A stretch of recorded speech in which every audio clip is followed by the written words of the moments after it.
Kabanata 5301. Labis na nasa sabik si Bail-iyang, at ang mga mata niya ay puno ng ginhawa. Sinong mag-aakala na ang lalaking lumabas sa lupang ninuno ng pamilya Chen ay talagang magiging tagapagligtas ng kanilang pamilya Chen? Mula ngayon, wala nang magpapaalipin sa kanila sa buong Eternal Night Star. Sila ang bagong pamilyang Chen. Ayos lang. Tumango si Jiang Chen. Kahit na hindi niya kailangan magpahinga, kailangan ding magpahinga ni Monkey at ng iba pa at ayusin ang kanilang paghinga. Ayaw nating dalawa ng gulo. Kung hindi pa nakatagpo ang pamilya Chen ng hindi pa nagagawang krisis, siguro hindi tayo aaksyonan ng dalawa. Natapos na ang digmaan, at tulong lang ni Mr. Jiang Chen ang nangyari. Nailigtas ang pamilya Chen sa kapahamakan. Sa ngalan ng lahat ng miyembro ng pamilya Chen, taos-puso akong nagpapasalamat kay Mr. Jiang Chen.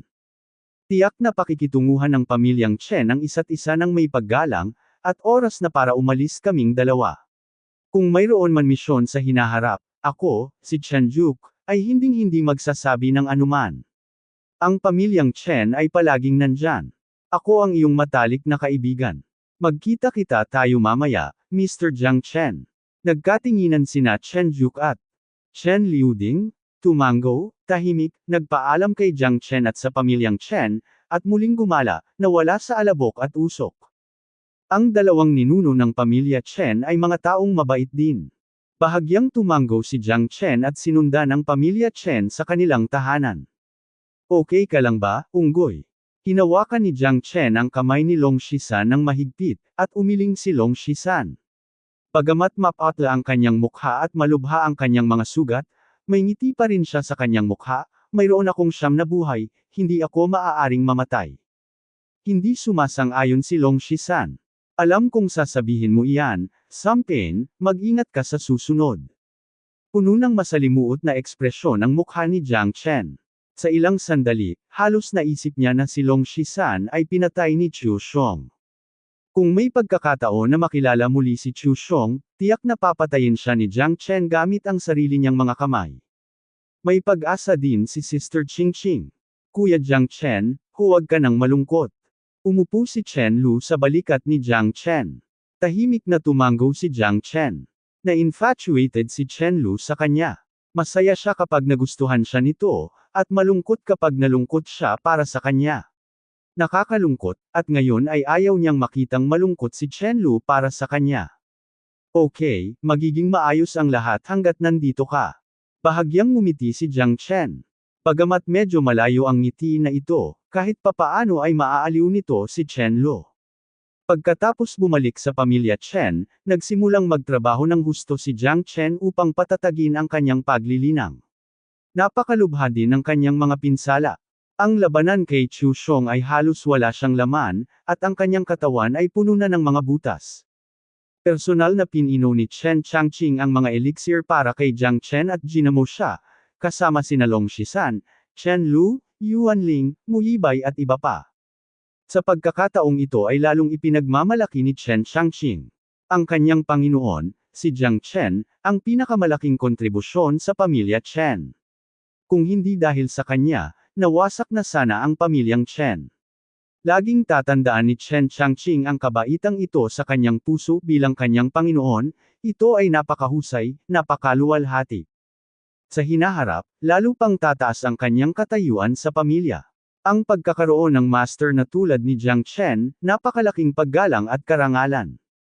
Sa kalahating buwan, si Jiang Chen ay halos ganap na nakabawi, at ang kanyang lakas ay ganap na na-stabilize sa Nebula Level 7th Heaven. Kung nagkaroon siya ng ganitong lakas noon, marahil ay hindi ito magiging napakahirap na labanan si Chu Xiong. Ang lakas ni Jiang Chen ay hindi kailanman naging mas mahusay, at sa pagkakataong ito ay umabot na ito sa isang hindi pa naganap na pagpapabuti. Tila oras na para iwanan ang Yungay Star. Ang ikinagulat ni Jiang Chen ay ang lakas ni Long Shisan ay lubos ding napabuti at umabot sa Nebula Level 7th Heaven. Pagkatapos ng labanang ito, ang kanyang lakas at kakayahan sa pakikipaglaban ay na-sublimate din sa isang hindi pa nagagawang antas.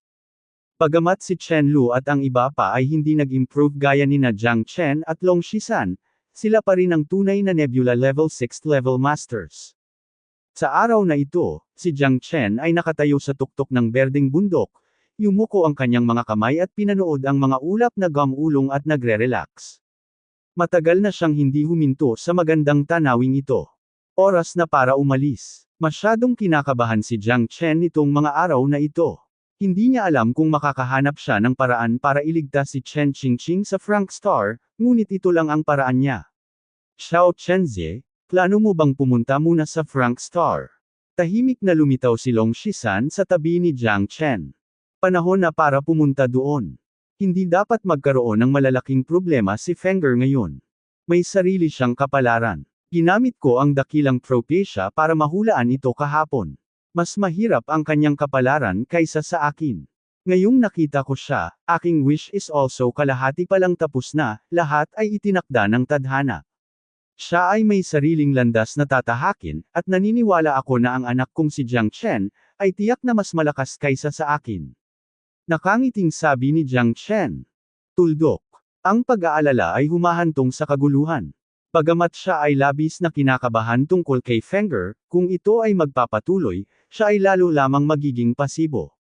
Sa kabaligtaran, siya ay maaaring hindi na mahulaan ang hinaharap ni Fenger. Yung daan na sa kanya, pag nakikialam siya ng sobra-sobra. Xiao Chenzie, sa tingin ko ay nagbago ka na at naging mas kalmado. Sana lang ay hindi ka sisihin ng aking hipag. Nagkibit balikat si Long Shisan. Pero totoo. That time, we worked our way through it step by step. Siguradong hindi mas malala ang panganay kong pamangkin, Kwek. Bahagyang pinaikit ni Long Shisan ang kanyang mga mata. Fenger, titingnan ko kung kaya niyang talunin ang isang bata. Bahagyang ngumiti si Jiang Chen. May isang uri ng pagmamahal na tinatawag na letting go. Bilang isang ama, mahal niya ang kanyang anak ng higit pa sa iba. Iyan ang laman na nahulog mula sa kanyang katawan. Maaari pa siyang mamatay para sa kanyang anak, ngunit hinding-hindi siya mapoprotektahan ng kanyang ama habang buhay. Naisip na ni Jiang Chen na kapag oras na para bumitaw, dapat siyang bumitaw. Naging kung ano siya ngayon dahil sa akin. Dapat kong pagalingin si Franching sa paglalakbay na ito. Para sa iba, pag-uusapan natin ito mamaya. Sabi ni Jiang Chen na may tame time na ekspresyon. Hindi dapat pabayaan ng isang lalaki ang huling bagay. Sa kanyang buhay, oo, siya ay kanyang sariling babae. Higit pa rito, kung hindi dahil sa kanyang sariling kasalanan, si Chen Qingqing ay maaaring wala sa kulungan at halos makatakas sa kamatayan. Guro, gustong makita ka ng aking disipulong si Chen Changqing. Hindi kalayuan sa gilid ng bundok, lumuhad si Chen Changqing sa isang tuhod at tumingin sa tuktok ng berdeng bundok. Ang kanyang boses ay malalim at malalim, puno ng pagkamangha. Bumangon ka. Pagkasabi nito ni Jiang Chen, sumugod si Chen Changqing na may masayang mukha. Guro, kamakailan lang ay nakakolekta ako ng maraming sinaunang libro tungkol sa Flan Star. Sana ay makatulong ito sa iyo. Mataimtim na sabi ni Chen Changqing. Oh, you are quite filial. Hey, tell me. Panipit. Umupo si Long Shisan sa bato sa malapit, sumili sa kanyang mga mata ang pagtataka. Tumango si Chen Changqing at sinabing, ang Flan Star ay humigit kumulang daan-daang libong light years ang layo sa atin. Bagamat pareho tayong nasa Ether Star Domain, para makarating doon, kung wala tayong artifact ng Starry Skyleap, ito ay marahil ay tumagal ng hindi bababa sa daan-daang libong mga pag-iisip. Oras. Kahit na ito ay isang artifact na maaaring lumipad sa mga bituin, aabutin ng ilang taon upang maabot ito. Nagkataon na mayroon akong Kenglan Divine Boat, na hindi dapat take 100 years. Nakangiting sabi ni Jiang Chen. Ang galing. Ang Planet Fran ay nasa pinakamalalim na bahagi ng Ether Star Domain dahil ito ay tinitirhan ng mga lahi mula pa noong sinaunang panahon, at kakaunti ang mga taong gustong pumunta doon. Kahit ang mga interstellar wanderer ay ayaw tumuntong doon. Tama. Sa kailaliman ng Ether Star Territory, mayroong walang katapusang mga krisis, at ang Planet Fran ay isang lubhang kakaibang star realm. Bagamat natanggap ang balitang ito mahigit 800 taon na ang nakalilipas, ayon sa walang katapusang mundo ng kawalang hanggan, ang oras ay walang katapusan.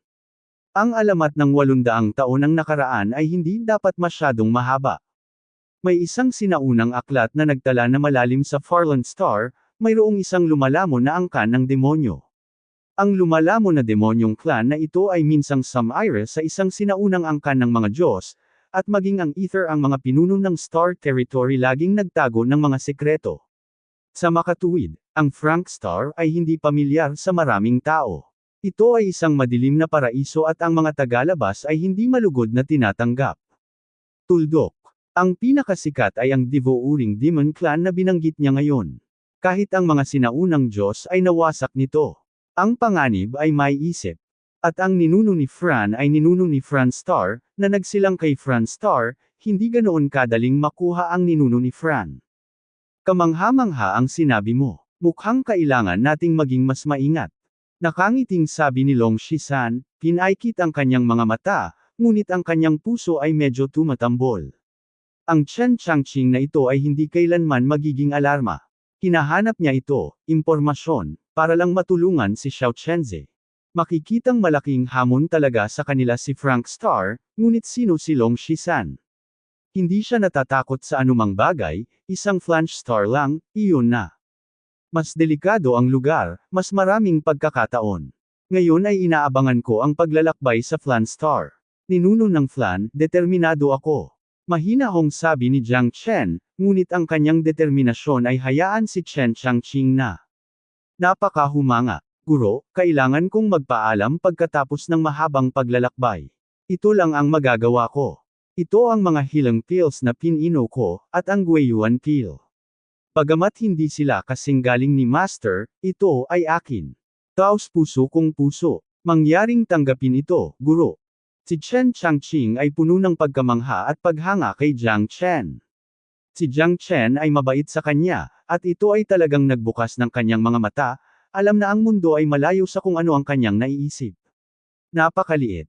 Gayunpaman, matagal na siyang nanatili sa Eternal Night Star. Kung hindi, kung siya ay isang binata na may mataas na espiritu, maaaring hindi siya mag-atubiling sundan ang kanyang amo at pumunta sa Fran Star upang makita kung ano ang walang hanggang mundong ito. Gaano kalawak at nakakaloka naman. Okay. Tinapik ni Jiang Chen ang balikat ni Chen Changqing. Sa sandaling ito, parami ng parami ang mga master ng pamilya ni Chen na lumitaw sa Qingshan. Sina Chen Dachiang, Shen Bailiang, Shen Bawang, Shen Jiuyo, at marami pang makapangyarihang tao mula sa pamilyang Chen ay dumating upang makita si Jiang Chen. Sina Chen Luo, Yuan Ling at Muyibay ay lumitaw din sa likod ni na Jiang Chen at Long Shisan. Mr. Jiang Chen, hinding-hindi ka malilimutan ng pamilya naming Chen.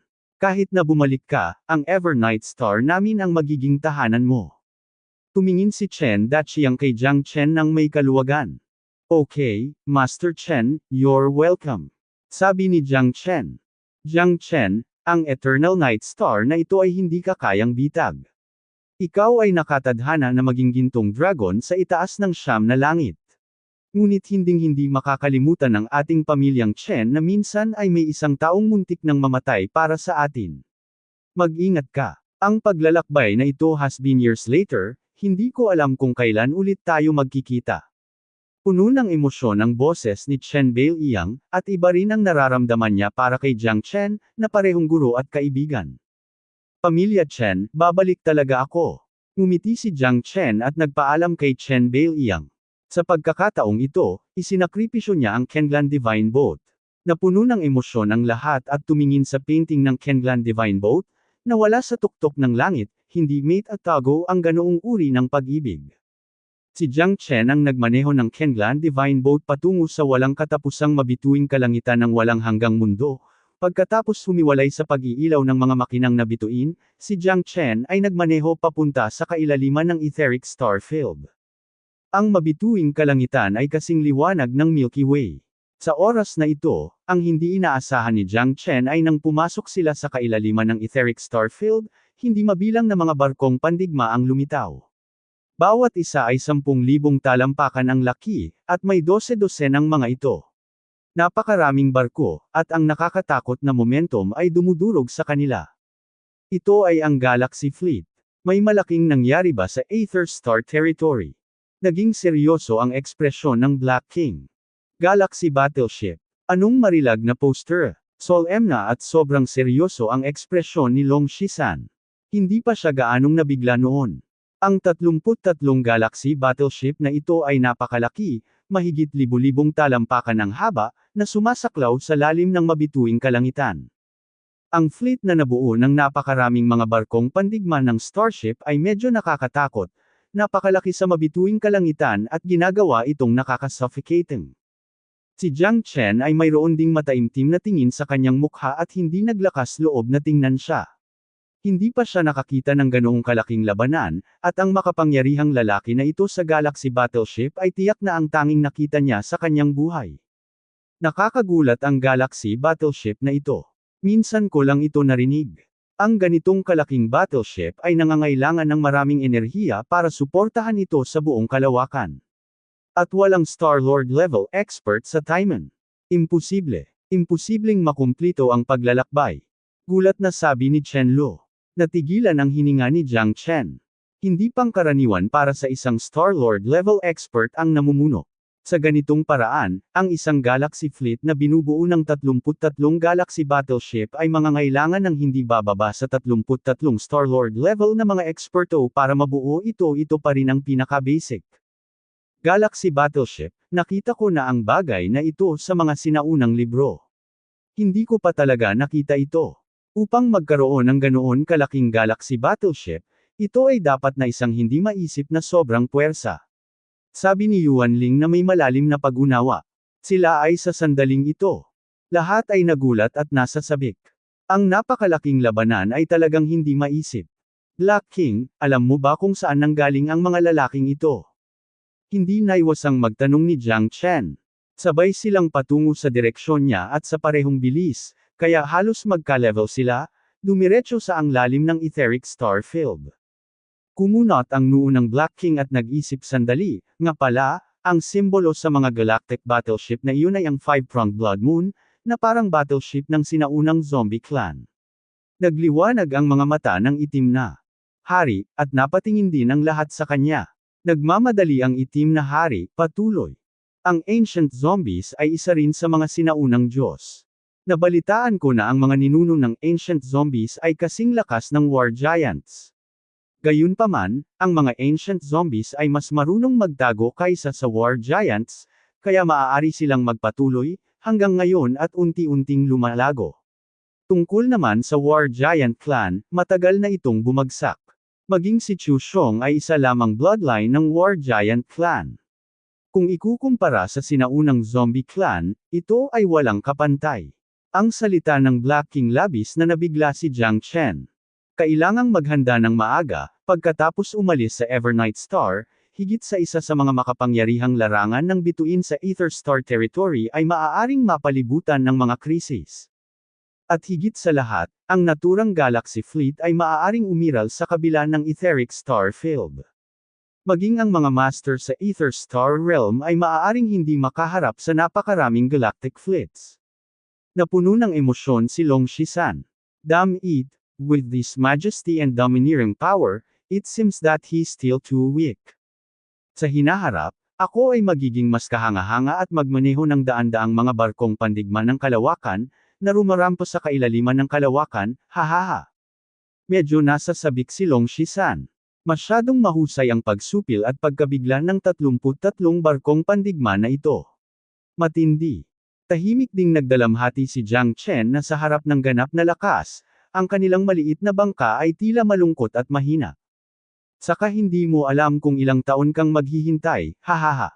Ngumiti din si Jiang Chen at umiling, sa oras na ito. Itinaas ni Jiang Chen ang kanyang ulo at tumingin sa napakalaking galaxy fleet, at kasabay nito, isang matalim na tingin ang ipinukol din sa kanya.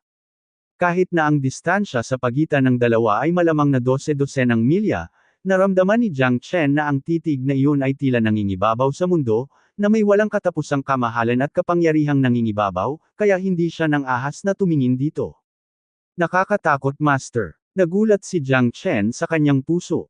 Hindi ko alam kung saan nanggaling ang lalaking ito, ngunit ang Galaxy Fleet ng sinaunang zombie tribe na ito ay dapat na hindi mapag-aalinlanganan. Ang taong iyon ay tila isang Diyos na nakatayo sa itaas ng siyam na langit, puno ng sigla para sa kanya, na may malalanggam na paghamak. Bagaman ito ay isang simpleng hitsura, maaari itong makaramdam ng takot at pang-aapi sa mga tao. Alam ni Jiang Chen na malamang na natuklasan sila ng mga tao sa Galaxy Battleship. Ang sulyap na ito ay isang babala, isang balakid na pagpatay sa anit. Kung ang tao ay bahagyang mahina at mayroon lamang ang lakas ng maagang antas ng nebula, ang hitsura na ito ay maaaring sapat na upang takutin siya. Hindi dapat maging simple ang mga taong ito. Tiyak na natuklasan niya tayo. Guro, dapat tayong lumayo sa kanila kaagad. Pulong ng itim na hari. Alam niya kung gaano katikot ang mga taong ito mula sa Ancient Zombie Clan, at pumapatay sila ng mga tao. Hindi mabilang, hindi kailangan para sa anumang dahilan. Kung hindi kita gusto, papatayin kita ng walang anumang pag-uusap. Sa entablado ng tunay na kalawakan sa universo, kung saan nakalinya ang libu-libong lahi, ito ay napakasimple, crudo, at napakadirekta. Walang magsasabi sa iyo tungkol sa tinatawag na benevolence, justice and morality. The strength of the strong is the truth. Kung gusto mong mangatwiran ang iba sa iyo, dapat mayroon kang sapat na lakas. Oo, tumango si Jiang Chen. Handa na ang lahat na umalis sa mga barkong pandigma ng starship na ito sa lalong madaling panahon. Hindi maisip ni Jiang Chen ang ganoong kalakas na tao. 33 Star King level at higit sa malalakas na lalaki ang namumuno. Ang mga taong ito ay dapat mas malakas kaysa sa kanilang naisip. Kahit papaano, ang pagiging kapantay ng War Giants ay nagbigay kay Jiang Chen ng tiyak na pangunawa sa mga ancient zombies. Sa barkong pandigma, isang binata na nakasuot ng itim na damit ay nakatayong nakakross ang dibdib, nakatayo sa rehas, nakatingin sa kailaliman ng kalawakan, ang kanyang ekspresyon ay malamig at seryoso. Ang lalaki ay may berdeng buhok, ang kanyang mga mata ay parang mga palaso, at siya ay pumapatay ng malamig at mabangis, parang isang tibak na pumailang lang sa langit, walang kapantay sa mundo. Ito ang iyong unang pagkakataon na umalis sa Andromeda Galaxy at pumunta sa Ether Star Realm. Paano ito? Magiging hindi komportable. Panipi. Tahimik na lumitaw sa tabi ng lalaki ang isang matandang nakasuot ng berdeng damit at mahinahong sinabi. Dahil sa itsura niya, naging seryoso ang mga mata ng lalaki. Pagbalik sa Imperial Master, matagal nang may ninanais si Xianling sa kanyang puso.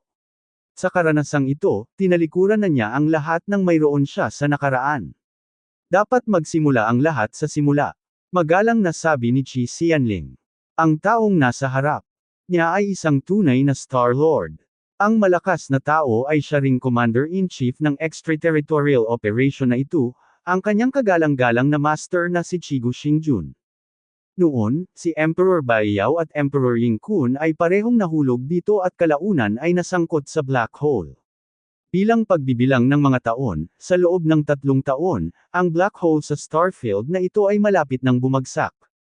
Sa oras na iyon, tiyak na magkakaroon ng ipinanganak si Ling Bao, at ang dalawang nahulog na emperador ay parehong tunay na pinakamataas na tao. Sa tingin ko hindi lang tayo ang darating para hanapin ang Ling Bao sa pagkakataong ito. Mahinahong sabi ni Chigu Xingjun. Sa iyong iginagalang na amo dito, tiyak na walang magkakamali sa pagkilos na ito. Mataimtim na sinabi ni Qi Xianling. Sana, sa pagkakataong ito ay ibigay ka na sa akin ng iyong ama upang magkaroon ka ng magandang karanasan. Sana ay mamanahin mo ang trono sa hinaharap at buhayin ang prestihiyo ng ating sinaunang zombie clan sa buong mundong walang hanggan. Nakangiting sabi ni Qi Goxingjian. Ay puno rin ng mga inaasahan para kay Qi Xianling. Tiyak na tutuperin ni Xianling ang inaasahan ng kanyang iginagalang na amo at ama. Sabi ni Qi Xianling na nakakuyom ang mga kamay. Ang mga sinaunang zombie ay hindi nasakop ang walang hanggang mundo sa loob ng maraming taon. Sa pagkakataong ito, oras na para makita ng lahat na ang pag-iral ng ating mga sinaunang zombie ay hindi maaaring masaktan ng sinuman. Ngumisi si Qi Goxingjian, he murmured, Honored Master, inaasahan mo na ba kung sino ang lalabas dito? Gulat na sabi ni Qi Xianling. Hindi ito dapat palampasin ng Kuolong Clan. Nagkaroon sila ng intersection kay Emperor Baiyao noon, at napakalalim nito. Ang Kuolong Clan ay isa rin sa mga nangungunang sinaunang lahi. Inaangkin nila na may mga buhay na lampas sa dragon, at sila ay isang grupo ng mga taong walang kwenta. Sinasabing ang kanyang ninuno ay may anak na dragon kay Emperor Baiyao, at hindi ito dahil sa bakas ng dugo ng emperador.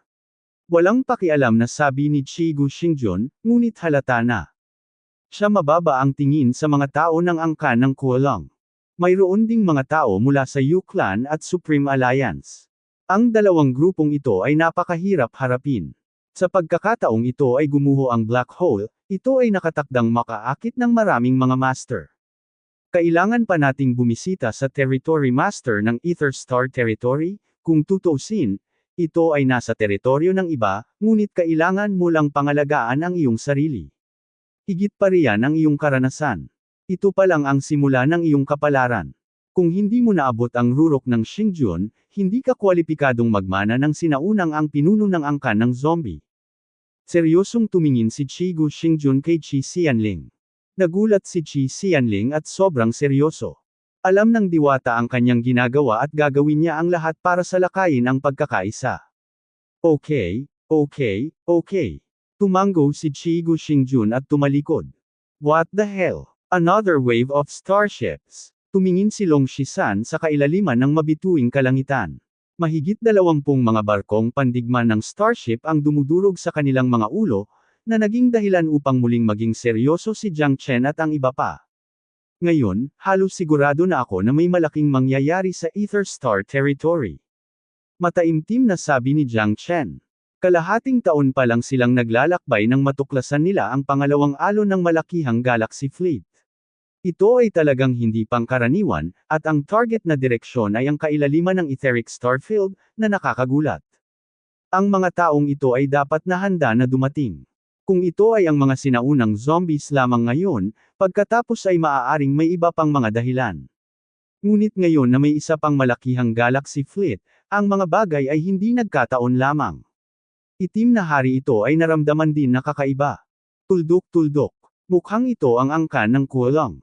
Nakita ko na ito noon pa noong sinundan ko ang aking matandang amo upang sakupin ang Hilaga at Timog. Ito ang puting bandila at hugis dragon na logo sa barkong pandigma. Sa ganitong antas ng pag-iral, imposible para magkaroon ng anumang senyales ng pag-uulit, ang Kuolong clans ang lakas ay medyo nakakatakot din. Alam ng itim na hari na hindi naging madali ang gayong nakagigimbal na eksena kahit noon pa man. Mukhang nasa malaking panganib ang planetang Frank na pupuntahan natin. Sabi ni Yuan Ling. Alam nating may mga tigre sa kabundukan, mas gusto nating pumunta sa kabundukan ng tigre. Ano ang kinakatakutan natin? Tiyak na hindi tayo mapapansin ng gayong kahangahangang tao. Nakangiting sabi ni Long Shisan. Huwag kang masyadong magtiwala, kapatid na 13.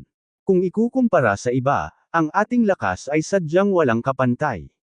Napangiti si Muyibay. Ano ang kinakatakutan mo? Hanggat narito si Xiao Chenzi, magiging maayos ang lahat.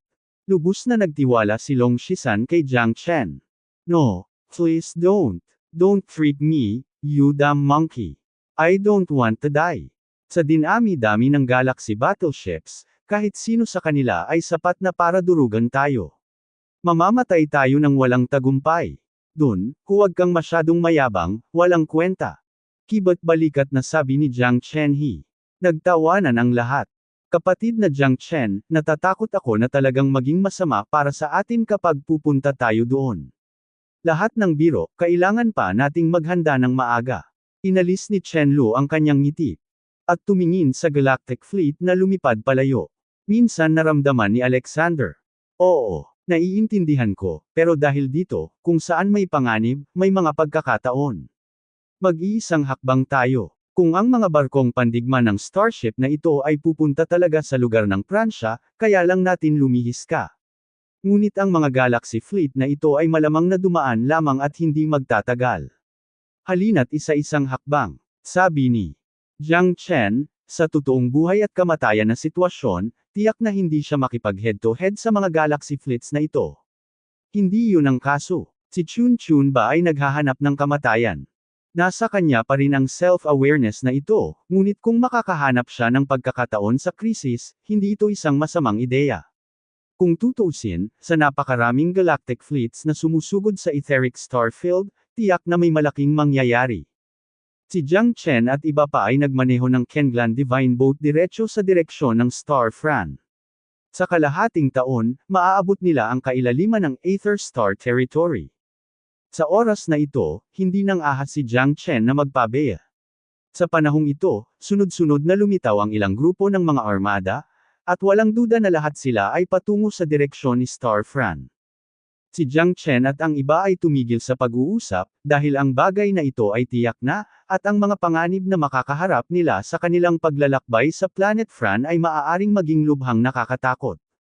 Ngunit ang usapin ay dumating sa ito, ang araw ay nasa tali at kailangang iputok, at maaari lamang tayong maghintay hanggang sa maabot natin ang bituin ng France. Sa isa pang 10 araw at kalahati, dapat ay maabot na natin ang Planet Fran. Sabi ni Black King. May madilim na mabituing kalangitan pa rin sa paligid niya. Napakabigat ng pakiramdam ng lahat. Nahaharap sa ganoong tense na kapaligiran, lahat ay nagsabing hindi, dapat ba tayong susunod? Siyempre, si Jiang Chen ay nagpupursige pa rin sa kanyang puso. Upang pagalingin si Chen Qingqing, wala siyang pagpipilian. Guro, tingnan mo, ang mga meteorite sa nakapalibot na mga bituin ay patuloy na gumagalaw, at sa kabilang direksyon sa amin. Pumagal na rin ang takbo ng Kenglan Shanzhou, at tila naapektuhan ito ng hindi kilalang puwersa ng saway. Black King mataimtim na. Sinabi ng kalsada, talaga, may karanasan ka ba sa ganitong sitwasyon? Tanong ni Jiang Chen. Mahirap sabihin, guro, hindi pa ako nakatagpo ng ganitong sitwasyon. Mapait na ngumiti ang itim na hari at umiling. Ano ba ang kinatatakutan mo? Anyway, blessing yun, hindi sumpa. Sumpa na hindi maiiwasan. Terena, sinusubukan ko lang kung ano ang nangyayari sa harapan ko. Meron ba, isang walang katulad na kayamanan na lilito? Kung hindi, paano magkakaroon ng napakaraming mga armada ng starship na natipon dito? Kumalaklak si Long Shisan. Unggoy, kung may anumang panganib sa hinaharap, dapat mo munang alisin ang mga ito, at ako na mismo ang pupunta. Sabi ni Jiang Chen. Yumut, Xiao Chenzi, naririnig mo ba ang sinabi mong tao? Hayaan mo na ako, saan ako pupunta? Isa kang hanggal na diwata, gusto mo pa akong tanggalin, walang paraan, sabi ni Long Shisan. Galit kay Jiang Chen. Walang kinalaman sa iyo ang bagay na ito. Gusto kong iligtas si Qingqing. Hindi mo na kailangang dumaan sa maputik na tubig na ito kasama ko. Mataimtim na sinabi ni Jiang Chen. Nahaharap sa galit na saway ni Long Shisan, si Jiang Chen ay nagkaroon din ng isang sakit ng ulo. This guy too stubborn. Bakit wala itong kinalaman sa akin? Ang buhay at kamatayan mo ay walang kinalaman sa akin. Hindi naman ako ganoon kagahamon sa buhay na hahayaan kung mag-isa ang kapatid ko.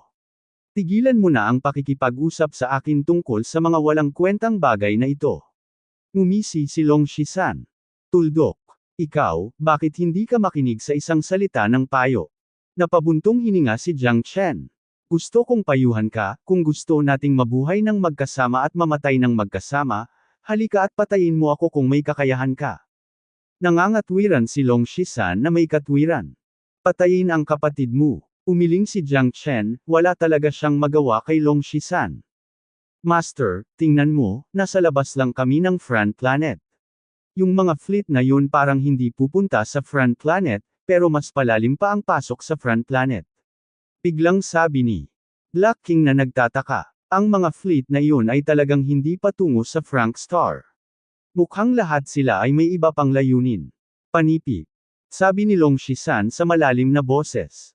Malapit na ang Flan Star, mas mabuting huwag na tayong magdulot ng anumang gulo. Sabi ni Yuan Ling sa mahinang boses. Sa hindi kalayuan, libu-libong milya ang pagitan, si Jiang Chen at ang iba pa ay nakakita ng isang malagatas na planeta sa gitna ng mga nakasisilaw na bituin, na may halong 1/3 green at 1/3 blue, at doon, sila ang destinasyon ng paglalakbay na ito ay Frank Star. Ang napakalaking planeta na ito ay hindi mas masama kaysa sa Evernight Star. Mas malaki pa ito. Napakalaki nito, ngunit napakaliit pa rin ito sa walang katapusang kalawakan. Ang gaganda ng mga bituin. Tahimik na bamantong hininga si Muyibay, na may haplos ng pananabik at kagalakan sa kanyang mga mata. Sa kailaliman ng maganda at walang hangganang kalawakan, mayroong walang katapusang mga nilalang, at ang mga planetang ito ay ang mga tirahan ng mga nilalang, tulad ng isang lupain ng panahon at mga bulaklak, na tumatalon mula sa 10 direksyon ng mundo. Ang mga taong nasa ibaba ng nebula level ay hinding-hindi makakakita ng ganito kagandang tanawin sa buong buhay nila. Para sa amin, maswerte kami. Kung walang sapat na lakas at kakayahan, ang mga bituin sa langit ay palaging magiging kanila. Isang lugar na hindi natin maabot. Sabi ni Yuan Ling na may damdamin. Napakalaki nito para sa buong mundong walang hanggan, at walang makapagsasabi na kaya nilang lampasan ang buong mundong walang hanggan. Ang hindi mabilang na mga tao ay nakakakita lamang ng langit sa itaas nila sa buong buhay nila, hindi sa ayaw nila, ngunit ang mundo ay higit na malupit kaysa sa inaakala nila. Kahit sila ay hindi nang ahas na sabihin na kaya nilang kontrolin ang mundo, pagtingin sa 3 o 5 fleets na patuloy na dumaraan sa kanila, talagang naramdaman nila ang napakalaking pang-aapi. Sa pagkakataong ito, napakaraming galactic fleets sa Aether Star Territory, kahit na ang mga domain masters ng Aether Star Territory ay maaaring hindi alam kung saan nagmumula ang pinagmumulan ng takot sa pagkakataong ito. Sa walang hanggang mundo, maaari lang silang gumawa ng isang hakbang sa isang pagkakataon at kumilos ng maingat. Ang mga ganap na master na iyon ay hindi na kayang makipagkumpetensya kay Jiang Chen ngayon, pabayaan na sila. Oo, Xiao Chenzi, ano ang sasabihin mo? Pupunta ka ba? Pinaikit ni Long Shisan ang kanyang mga mata at tumingin kay Jiang Chen. Walang sinumang nakakakilala kay Jiang Chen kaysa sa kanya. Talagang mayroong isang bagay sa hindi kilalang lalim ng kawalan na maaari nilang gawin, hindi tumanggi, pang-akit. Kung hindi ka pumasok sa yungib ng tigre, hindi mo makukuha ang mga anak ng tigre. Si Long Shisan ay medyo handang kumilos, masyadong mahina ang ating lakas. Kung talagang makatagpo tayo ng isang walang awa na tao, kahit isang malakas na tao sa antas ng Star-Lord, kailangan nating magsama-sama at sumakay sa daan patungo sa impyerno. Sa pagkakataong ito, si Long Shisan ay gumawa ng ilang maling kalkulasyon. Diyang umiling si Chen, halatang wala silang balak na patuloy na sundan ang direksyon ng mga barkong pandigma ng Starship at tumungo sa mas malalim na Void Star Field. Bagamat alam niyang may makapangyarihang kayamanan sa Void Star Territory, kung hindi posible para sa mga eksperto sa antas ng Star-Lord na dumagsa sa kanila. Maging ang mga sinaunang lahi tulad ng Ancient Zombies ay naglunsad ng 12 ng Star-Lords.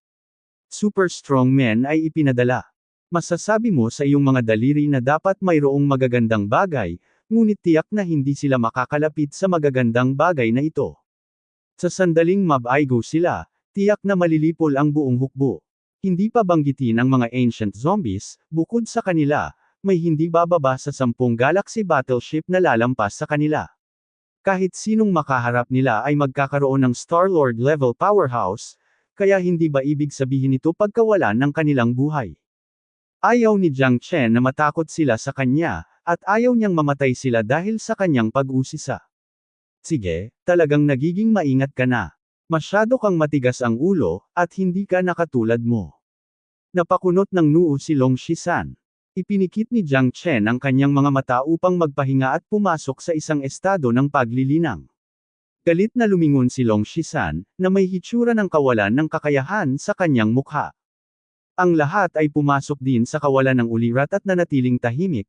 Sa oras na ito, si Jiang Chen ay nakatulog ng mahimbing, at nagkaroon siya ng panaginip, isang tunay na panaginip.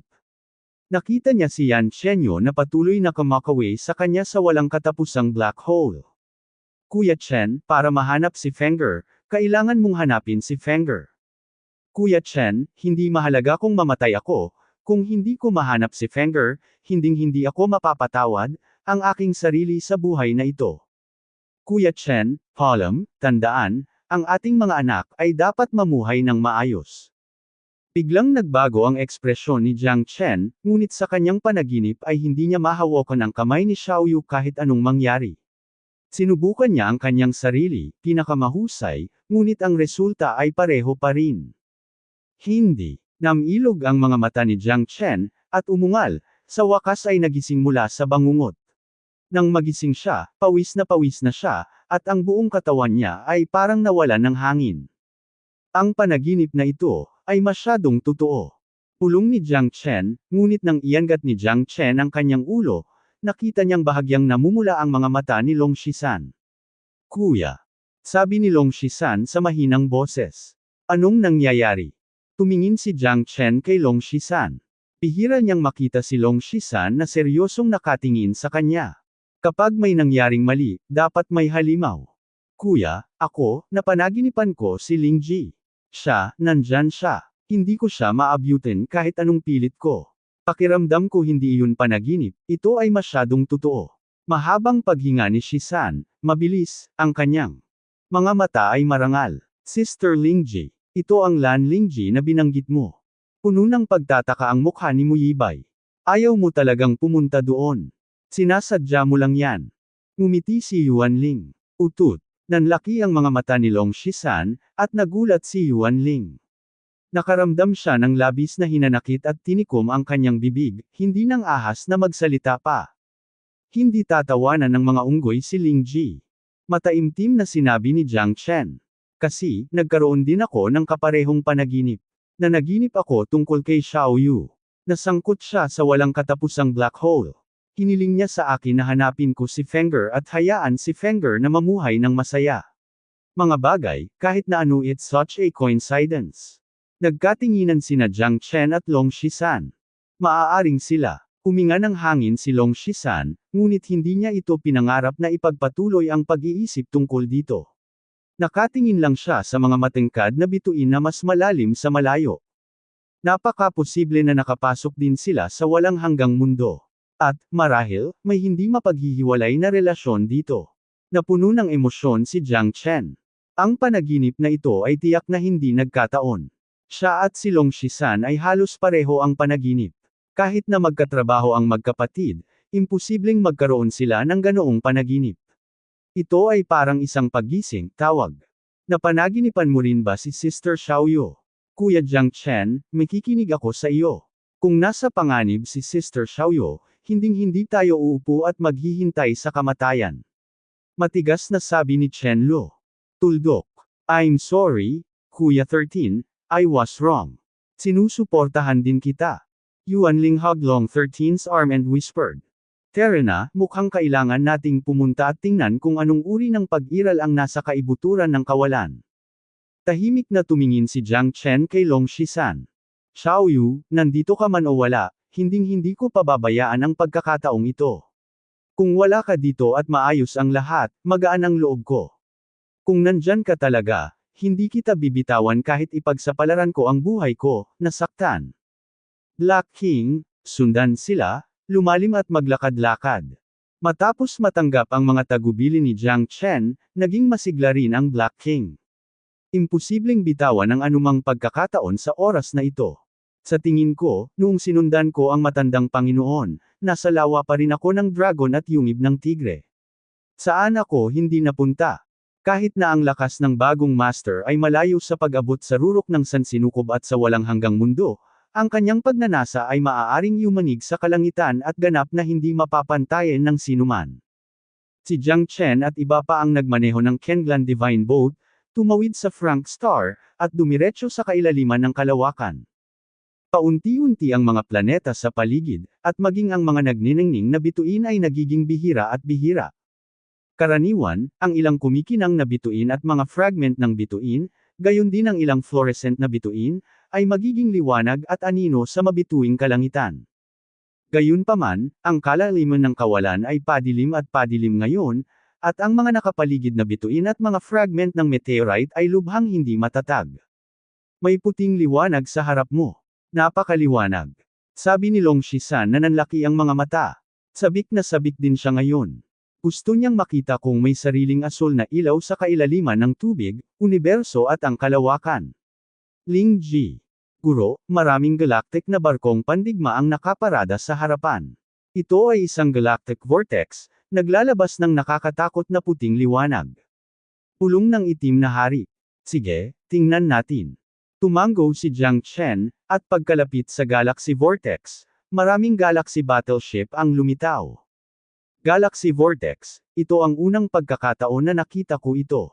Kumikislap ang mga mata ni Long Shisan. Ang puting liwanag sa kanyang harapan ay isang hindi maipaliwanag na malaking nebula, na parabang hindi mabilang na mga bituin ang nagsama-sama, ito ay talagang nakakasilaw. Kahit ngayon, ang Jiang Chen ay 10 milyong milya ang layo. Ang Milky Way vortex ay isang nebula vortex na nabuo sa pamamagitan ng isang bangkus ng mga maliliwanag na meteorite at mga bituin na nagsasama-sama. Parang Milky Way, kaya tinatawag din itong galaxy vortex. Sa pangkalahatan, ang ganitong uri ng Milky Way vortex ay sanhi ng poste ng black hole. Sa madaling salita, dapat mayroong black hole dito.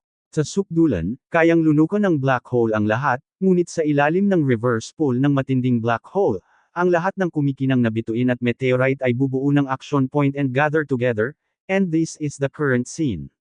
The Black King said solemnly. Tuldok. Sabi, ito lang ang alam niya tungkol sa galaxy vortex. Black hole. Sabi mo baka may black hole dito? Nagulat din si Yuan Ling at hindi makapaniwalang sinabi. Oo, ang pagkakaroon ng mga black hole ay lubhang nakakatakot at kakaiba. Kapag ang lahat ay sinipsip sa isang black hole, ito ay ganap na malipol, at parehong katawan at kaluluwa ay masisira. Walang puwang para sa anumang bagay. Ang mga black hole ay parang kanser sa walang hanggang mundo. Ayon sa alamat, kahit na hindi alam ng The Lord of Eternity kung paano umiiral ang bagay na ito. Sabi ng Black King. Noon, ang aking matandang amo ay halos nasangkot sa isang matinding pakikipaglaban sa isang walang katulad na makapangyarihang tao. Gayunpaman, ang walang katulad na makapangyarihang lalaki na iyon ay nalipol sa napakaitim na black hole at nahulog sa walang hanggang reinkarnasyon. Nilalaman. Malungkot na sabi ng Black King. Walang espesyal sa galactic vortex na ito. Nandito ba ang mga lalaking ito para makita ang mga bituin? Umikot ang mata ni Long Shisan, hindi nakaimik. Napakadelikado ng mga black hole at nasa lahat ng dako. Kung hindi dahil sa tunay na kayamanan, talagang walang paraan na nalakbay nila ang daan-daang milyong light years sa buong star field. Sabi ni Jiang Chen sa malalim na boses. Tuldok. By the way, gumuho ang black hole. Isa lang ang paliwanag. Ang pagbagsak ng black hole ay magiging sanhi ng pagbagsak ng libu-libong milya ng mga kalawakan, at ang pagbagsak ng black hole ay malamang nasasamahan ng mga kayamanan sa black hole. Nakakalat sa labas ng kalawakan. Ang mga black hole ay maaaring paksain ang lahat, ngunit palaging may ilang mga banal na bagay na hindi maaaring paksain. Kapag ang mga bagay na ito ay mapangalagaan sa pagbagsak ng black hole, dapat silang maging natatanging kayamanan. Pagkatapos ng pagbagsak ng black hole, kung ang isang kayamanan ay isinilang, tiyak na makakaakit ito ng kompetisyon mula sa lahat ng direksyon, kaya tila ito lang ang dahilan. Tumingin ang itim na hari kay Jiang Chen at same time na sinabi. Mukhang tama ang ideya mo. Marahil ay ang pagbagsak ng black hole ang nakaakit ng napakaraming tao. Ang mga taong ito ay walang alinlangan na darating para sa kayamanan. Naisip ni Jiang Chen, tila nasa tamang paglalakbay sila. Ngunit hindi ko alam kung makikita ko ang pagkakaroon ni Yan Chenyu at Lan Lingji. Walang pakialam si Jiang Chen sa kayamanan, pumunta lang siya dito para hanapin si Xiao Yu. Ang pagbagsak ng isang black hole ay kapana-panabik sa pag-iisip pa lamang tungkol dito. Ang mga taong ito ay mukhang naghanda. Mayroong halos 100 barkong pandigma lamang, okay. I'll be a good boy. Bahagyang kumunat ang noo ni Long Shisan. Akala niya ay makakakuha pa siya ng ilang kayamanan, ngunit sa napakaraming Star-Lord level na mga eksperto, parang mga talunan lang sila, at imposible para sa kanila na mag-stand out. Kahit na napakaraming Star-Lord level powerhouses ang lumitaw, ito ay para lamang pakalmihin ang eksena. Kahit na bumagsak ang black hole, imposibleng sumugod kaagad ang Star-Lord level powerhouses. Dahil pagkatapos bumagsak ang black hole, isang mabubuo ang malawak na dagat. Tuldok. Ang lupain ng kawalan, at ang lupain ito ng kawalan, ay lubhang mapanganib. Kung ang isang Star King level expert ay pumasok sa lugar na ito, malamang na magdulot ito ng pangalawang pagbagsak. Sa oras na iyon, ang lahat ng mga kayamanan ay mapipigas sa pamamagitan ng pangalawang pagbagsak at ganap na bumuo ng isang itim na butas. Malaking pagsabog. Pagkatapos ng pagsabog, ang lahat ng mga kayamanan ay babagsak palabas sa lugar ng itim na butas at magkakalat sa lahat ng direksyon. Kung gusto mong hanapin ang mga kayamanan noon, ito ay magiging tulad ng paghahanap ng isang needle in a haystack. Ang mga salita ng itim na hari ay talagang nagpabago. Sa mga mata ni na Jiang Chen at Long Shisan. Kailangan itong lumiwanag. Sa ganitong paraan, maaari din silang magkaroon ng pagkakataong pumasok at tingnan. Hanggat walang mga eksperto sa antas ng Star-Lord, maaari pa ring makalusot sina Jiang Chen at Long Shisan sa lugar kung saan gumuho ang black hole para maghanap. Gagagaga, hindi ba ito tinutulungan ako ng Diyos? Walang Star King level powerhouse, Xiao Chenzi, maaari mong ipakita muli ang iyong kapangyarihan. Sabi ni Long Shisan na may labis na pananabik. Hindi ito kasing simple ng iniisip mo. Nasa ikapitong antas pa lamang ako ng antas ng nebula ngayon. Ang ikawalong antas at ikasyam na antas ng nebula ay hindi ganoon kadaling harapin. Kahit na muli nating labanan si Chu Xiong, kung gumawa siya ng isang pamatay na hakbang, hindi ko gagawin. Napakadaling manalo. Sabi ni Jiang Chen na may pilit na ngiti. Ang 8th heaven sa antas ng nebula ay napakalakas na, gaano ba ka-pervert ang antas ng nebula na ikasyam na langit? Para naman sa mga powerhouse ng Star-Lord level, hindi na sila mabibilang. Kang Lan Shanzhou, hindi ko alam kung makakatakas ako sa mga galactic battleship na ito. Napabuntong hininga si Jiang Chen. Mahirap sabihin. Kung may mga eksperto sa antas ng Star-Lord sa atin, tiyak na mas mabilis ang Kang Lan Shanzhou kaysa sa mga barkong pandigma ng Star River na ito, ngunit kahit nasubukan ko ang aking makakaya, hindi ko ito malalampasan, Master. Ganoon din, para kay Black King, busog. Ang isip ngunit hindi sapat ang lakas. Huwag mo munang pansinin sa ngayon, pumunta tayo doon at tingnan muna. Kinaway-kaway ni Jiang Chen ang kanyang kamay at gustong malaman kung nasa black hole si Yan Chenyo. Kailangan niyang ipasok ito para malaman. Sa isang kisap mata, si Jiang Chen at ang iba pa ay dumating sa labas ng galactic vortex na kahanay ng mga galactic battleship na iyon. Sa kanila, mayroon ding ilang maliliit na bangka. Maghintay kayo, tuklasin ko muna ang daan. Bahagyang pinaikit ni Jiang Chen ang kanyang mga mata.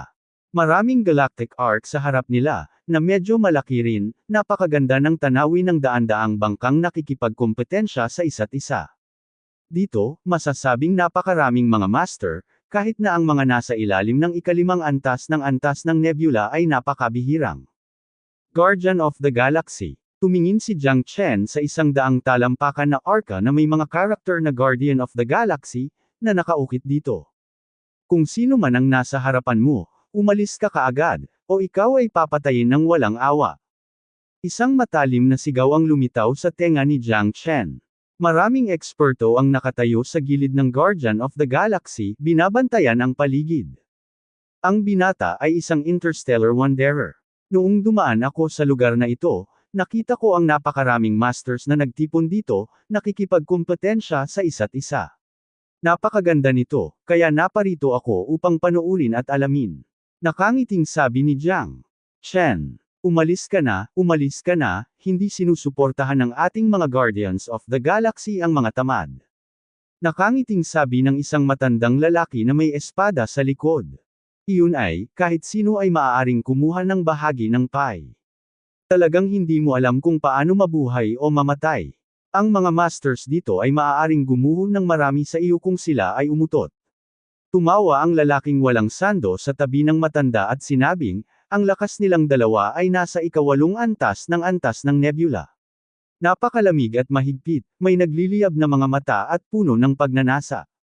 Mayroon akong 3 higanteng tabletas dito, sana ay tanggapin ninyo itong dalawa. Naglabas si Jiang Chen ng 3 bote ng jade at mahinahong ngumiti, mahinahon. Biglang nagliwanag ang mga mata ng matanda at ng malaking lalaki. Pambihira sa kanila ang higanteng tableta na ito, at ang bait ng bata ay uminom ng 3 tableta. Halata namang para sa kanila ang 2 tabletang ito, at ang isa pa, ay para sa kanila, nakaalay sa pinuno ng Guardians of the Galaxy. Bagamat hindi ito isang bihirang kayamanan, ito ay tiyak na isang bihirang treasure elixir. Ang Juke Elixir ay ginagamit upang maibalik ang lakas. Maaari itong magligtas ng mga buhay sa mga kritikal na sandali, tulungan silang ibalik ang kanilang lakas sa pakikipaglaban, at patayin ang kalaban ng puwersa. Hindi maraming tao ang maaaring pinuhin ang ganitong uri ng elixir, at ang ganitong uri ng consumable ay talagang kailangan sa isang buhay at kamatayang labanan. Sa isang tunggalian sa pagitan ng mga master ng parehong antas, ang isang higanteng elixir ay sapat na upang manalo sa labanan. Alam mo ang totoo. Ngunit, maging matagumpay man ito o hindi, hindi mababayaran ang elixir na ito. Inalis ng matanda ang elixir ni Jiang Chen at ibinigay ang isa sa malaking lalaki. Nagkatinginan ang dalawa at nagkaunawaan. Stepping stone ang tatlong giant K-pills na ito. Kung hindi available, malamang na mahirap sumakay sa barko. Napakahalaga ng mga ito sa panahong ito. I have to go talk to the boss. Just wait patiently. Napatingin ang matanda kay Jiang Chen. Salamat, Senyor. Ikinulong ni Jiang Chen ang kanyang mga kamay at sinabi, Senyor, pwede ko bang tanungin kung bakit napakaraming starship battleships ang natipon dito? Tumingin si Jiang Chen sa malakas na lalaki at maingat na nagtanong. Hindi mo talaga alam. Tumingin si Li Kuangyao kay Jiang Chen. Hindi talaga alam ni Junior. Sana mabigyang linaw ni Senior ang mga pagdududa ko. Seryosong sabi ni Jiang Chen. Ang itim na butas dito ay malapit ng gumuho at sumabog. Hindi mabilang na mga espiritual na kayamanan ang isisilang sa panahong iyon. Ang pagsabog ng itim na butas ay tiyak na isang malaking kaganapan.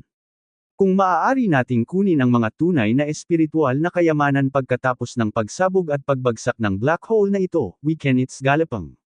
But, with your strength, don't be too greedy. Kahit ako dapat mag-ingat, kung hindi, magiging kanya na lang ako. Nakangiting sabi ni Li Kuango. Medyo hinamak niya si Jiang Chen. Sa kanyang pananaw, ang mga tao mula sa ikapitong antas ng nebula, kung sila ay maglakas loob na pumasok sa kaharian ng black hole collapse, ay tiyak na naghahanap ng kamatayan, hindi banggitin, kanyan kumpay.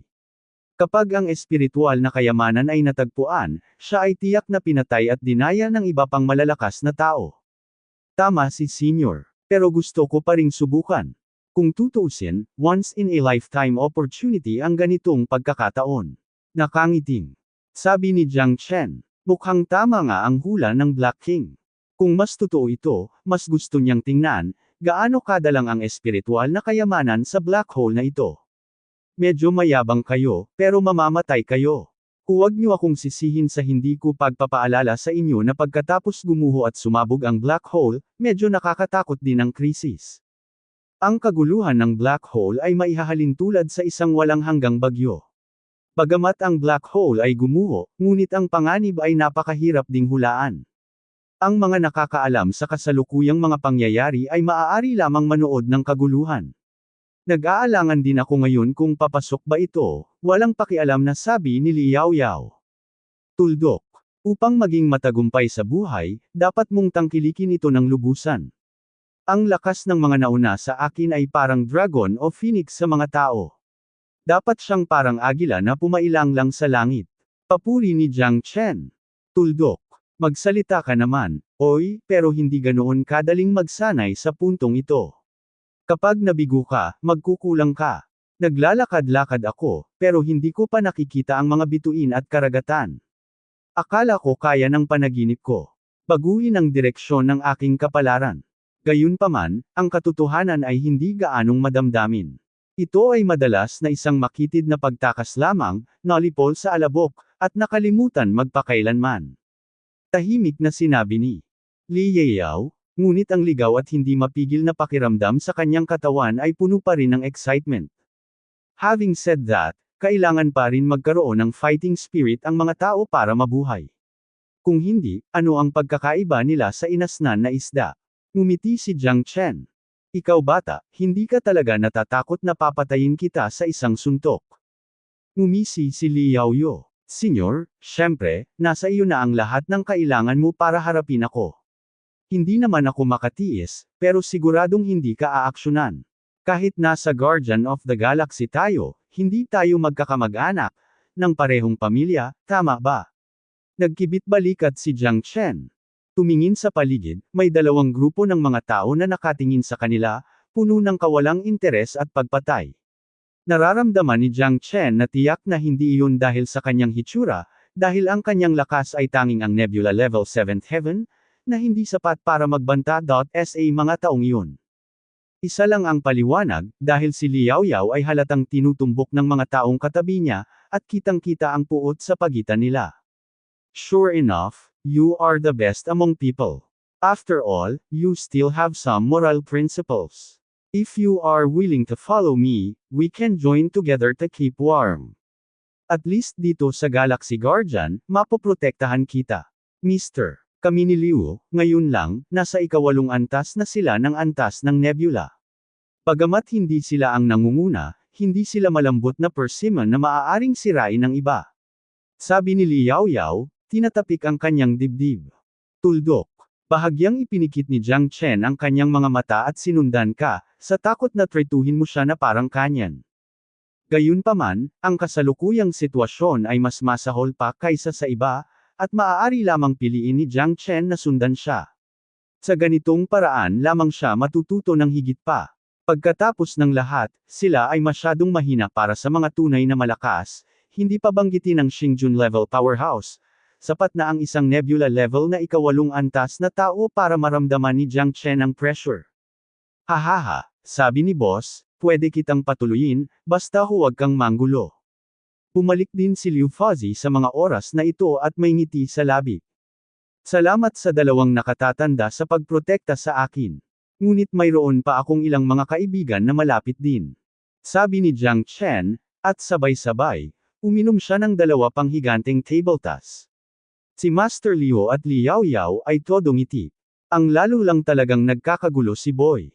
Magtanong ka lang, sumunod ka sa amin, ang mga sikat, kaming mga interstellar wanderer, kailangan lang naming magsanib puwersa para manatiling mainit at magbahagi ng iisang puot. Mariing tumanggo si Li Yawei, at tinanggap ng dalawa ang jukpil ni Jiang Chen, sa tuwa, mas excited pa kaysa dati. Inimbitahan ni Jiang Chen si Long Shisan at ang iba pa na sumakay sa bangka.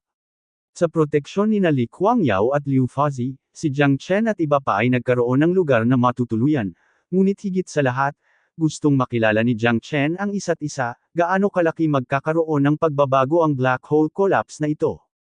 Ngunit sa oras na ito, parami ng parami ang mga mata sa paligid niya, sa walang ibang dahilan kundi si Chen Lu, Yuanling at Mu Yibei sa likod ni Jiang Chen ay talagang sobrang nakakasilaw.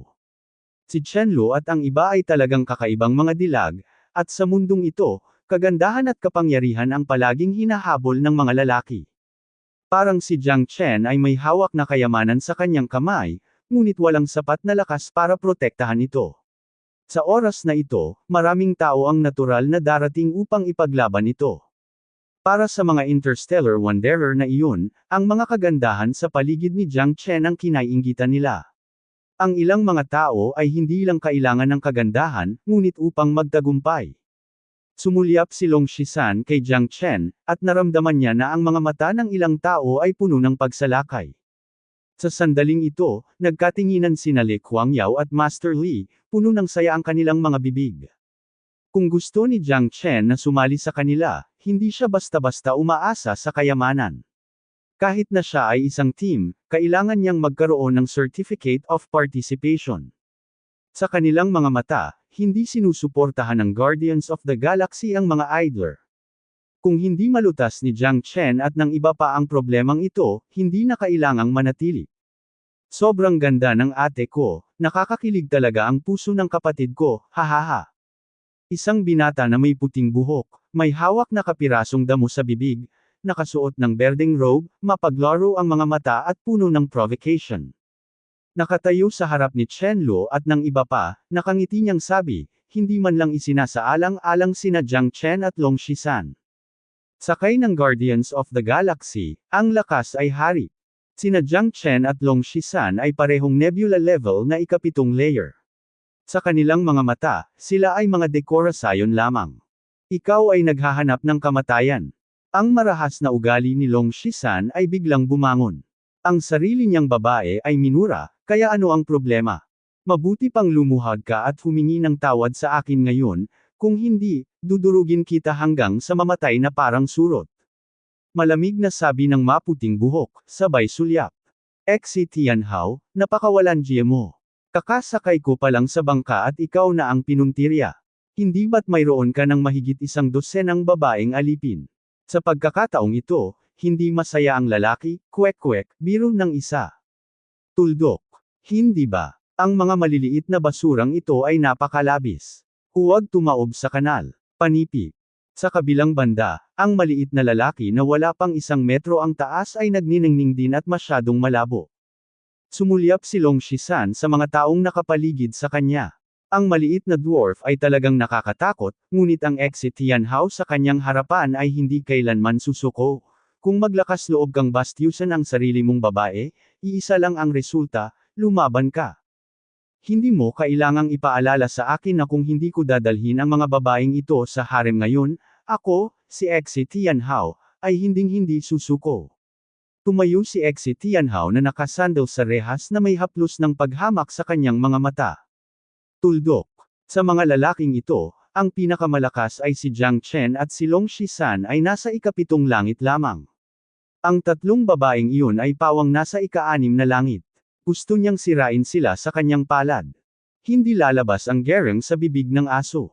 Kung hindi ko matanggal ang mga ngipin ng aso mo ngayon, Mr. Monkey, hindi ako magiging karapat-dapat na maging tao. Nangangatwiran si Long Shisan na may katwiran at hindi man lang umatras. Sumambulat ang fighting spirit sa kanyang mga mata habang kaharap niya.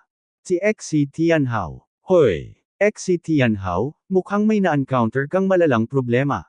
Sok, sok, sok. Hindi takot sa tigre ang bagong panganak na guya, good job, boy. Kung mapapatay mo si Exit Tianhao, magkapatid tayo. Gagagaga. Yaw ga. Nanggugulo ang pisngi. Magbilang ako sa daliri ko, magahasa si Exit Tianhao ngayon. Maraming tao sa paligid ang nag-iingay, dahil hindi pa sila nakakita ng ganitong tigas na ulo. May agwat sa pagitan ng Long Shisan at Exit Tianhao. Ang antas na ito ay halos hindi malulutas, dahil may malalaking pagbabago sa bawat antas, at halos imposibleng lumaban sa mga antas. Sa makatuwid, ang lakas ay isang simbolo ng katayuan, ngayon ay napakamayabang ni Long Shisan at nang ahas na harapin si Exit Tianhao, na agad na umaakit sa atensyon ng maraming tao. Shut up, everyone! Kung gusto mo akong makitang niloloko, pumunta ka na lang at managinip. Malamig ang tingin ni Exit Tianhao. Napakalakas pa rin ang kanyang lakas. Sa mga taong nakapaligid sa kanya, maraming tao na may katulad na lakas kay Jiang Chenlong 13, hindi lahat ay nasa tuktok ng antas ng nebula. Ang lakas na maaaring umabot sa antas na ito ay tiyak na hindi sa mga ordinaryong tao. May 100 babaeng alipin si Exit Tianhao para ilabas niya ang kanyang galit, at lahat sila ay magaganda at mabango. Ngunit kung ikukumpara sa 3 babaeng nasa harapan niya, sila ay mas mababa. Nag-uumapo kaagad ang pagnanais ng lalaki na manakop. Nang makita kung gaano ka-arrogant si Long Shisan, naglakas loob si Exit Tianhao na hamunin siya. Hindi ba ito naghahanap ng kamatayan? Kuya Jiang, galit na galit pa rin ang kapatid mo. Sa ating Guardian of the Galaxy, kailangan pa ring maging low profile. Iilang babae lang. Nakangiting. Sabi ni Master Liu, Senyor, hindi ko alam. Ang kapatid kong ito ay ipinanganak na may masamang ugali at pinahahalagahan ang pag-ibig at katarungan. Hinding-hindi niya iyuko ang kanyang ulo sa ganitong bagay, mahinahong sabi ni Jiang Chen, parehong interesadong pinanood ni na Master Liu at Li Quango ang eksenang ito. Patayin si Exit Tianhao. Mahihirapang magsanib puwersa ang magkapatid. Sa ganitong kay-abangan, tila talagang matatalo sila ngayon, at makukuha nila ang mga mahahalagang tabletang ito nang walang anumang pagsisikap. Hahaha, nakakatuwa. Bakit hindi kayo magsama ng magkapatid? Gusto kong makita kung kaya mong makipagkumpetensya sa akin para sa isang babae. Si Exit Tianhao ay malamig na sumulyap kay Jiang Chen, na mukhang mayabang, hindi man lang siya nilingon. No need to deal with you, I am enough alone. Nakatayo sa kanyang dibdib ang Long 13 Rings, nagpapalabas ng malakas na kapangyarihan, na mukhang handa siyang lumaban anumang oras. Okay, walang hiya. Ang mga basurang tulad mo ay malalagay sa gulo maya-maya. Tuturuan muna kita kung paano kumilos. Sigaw ni Exi. Tianhao gamit ang kanyang mga kamay at sinuntok, na nagdulot ng mga alon ng source energy na tumaas sa langit. Boom sa isang malakas na putok. Walang takot na hinarap ni Long Shisan ang suntok ni Exit Tianhao. Ang mga kamao ay nagsalubong sa isa't isa, at ang dalawang tao ay umatras ng 3 hakbang.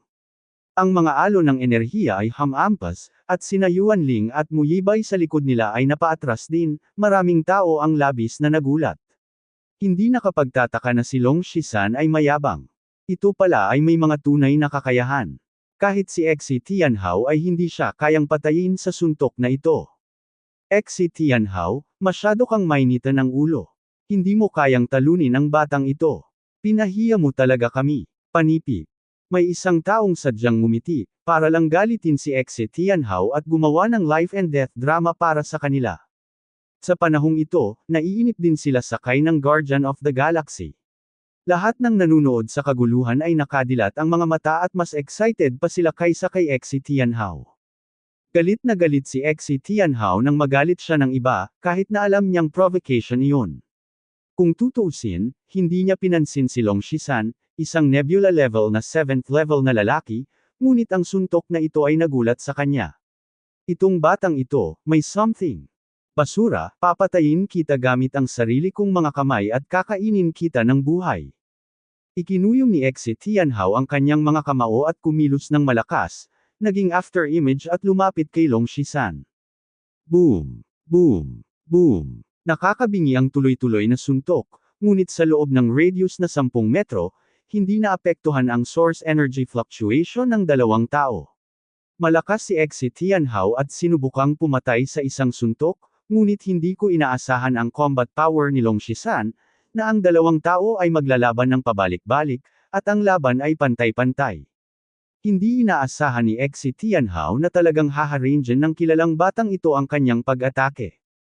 May malaking pagkakaiba sa kanilang dalawa, ngunit ang lakas ng pakikipaglaban ni Long Shisan ay talagang kahanga-hanga. Umupo si Jiang Chen sa bundok at pinanood ang laban ng tigre, mahinahon at walang malasakit, ngunit hanggat nasa anumang panganib si Long Shisan, tiyak na aaksyon siya kaagad.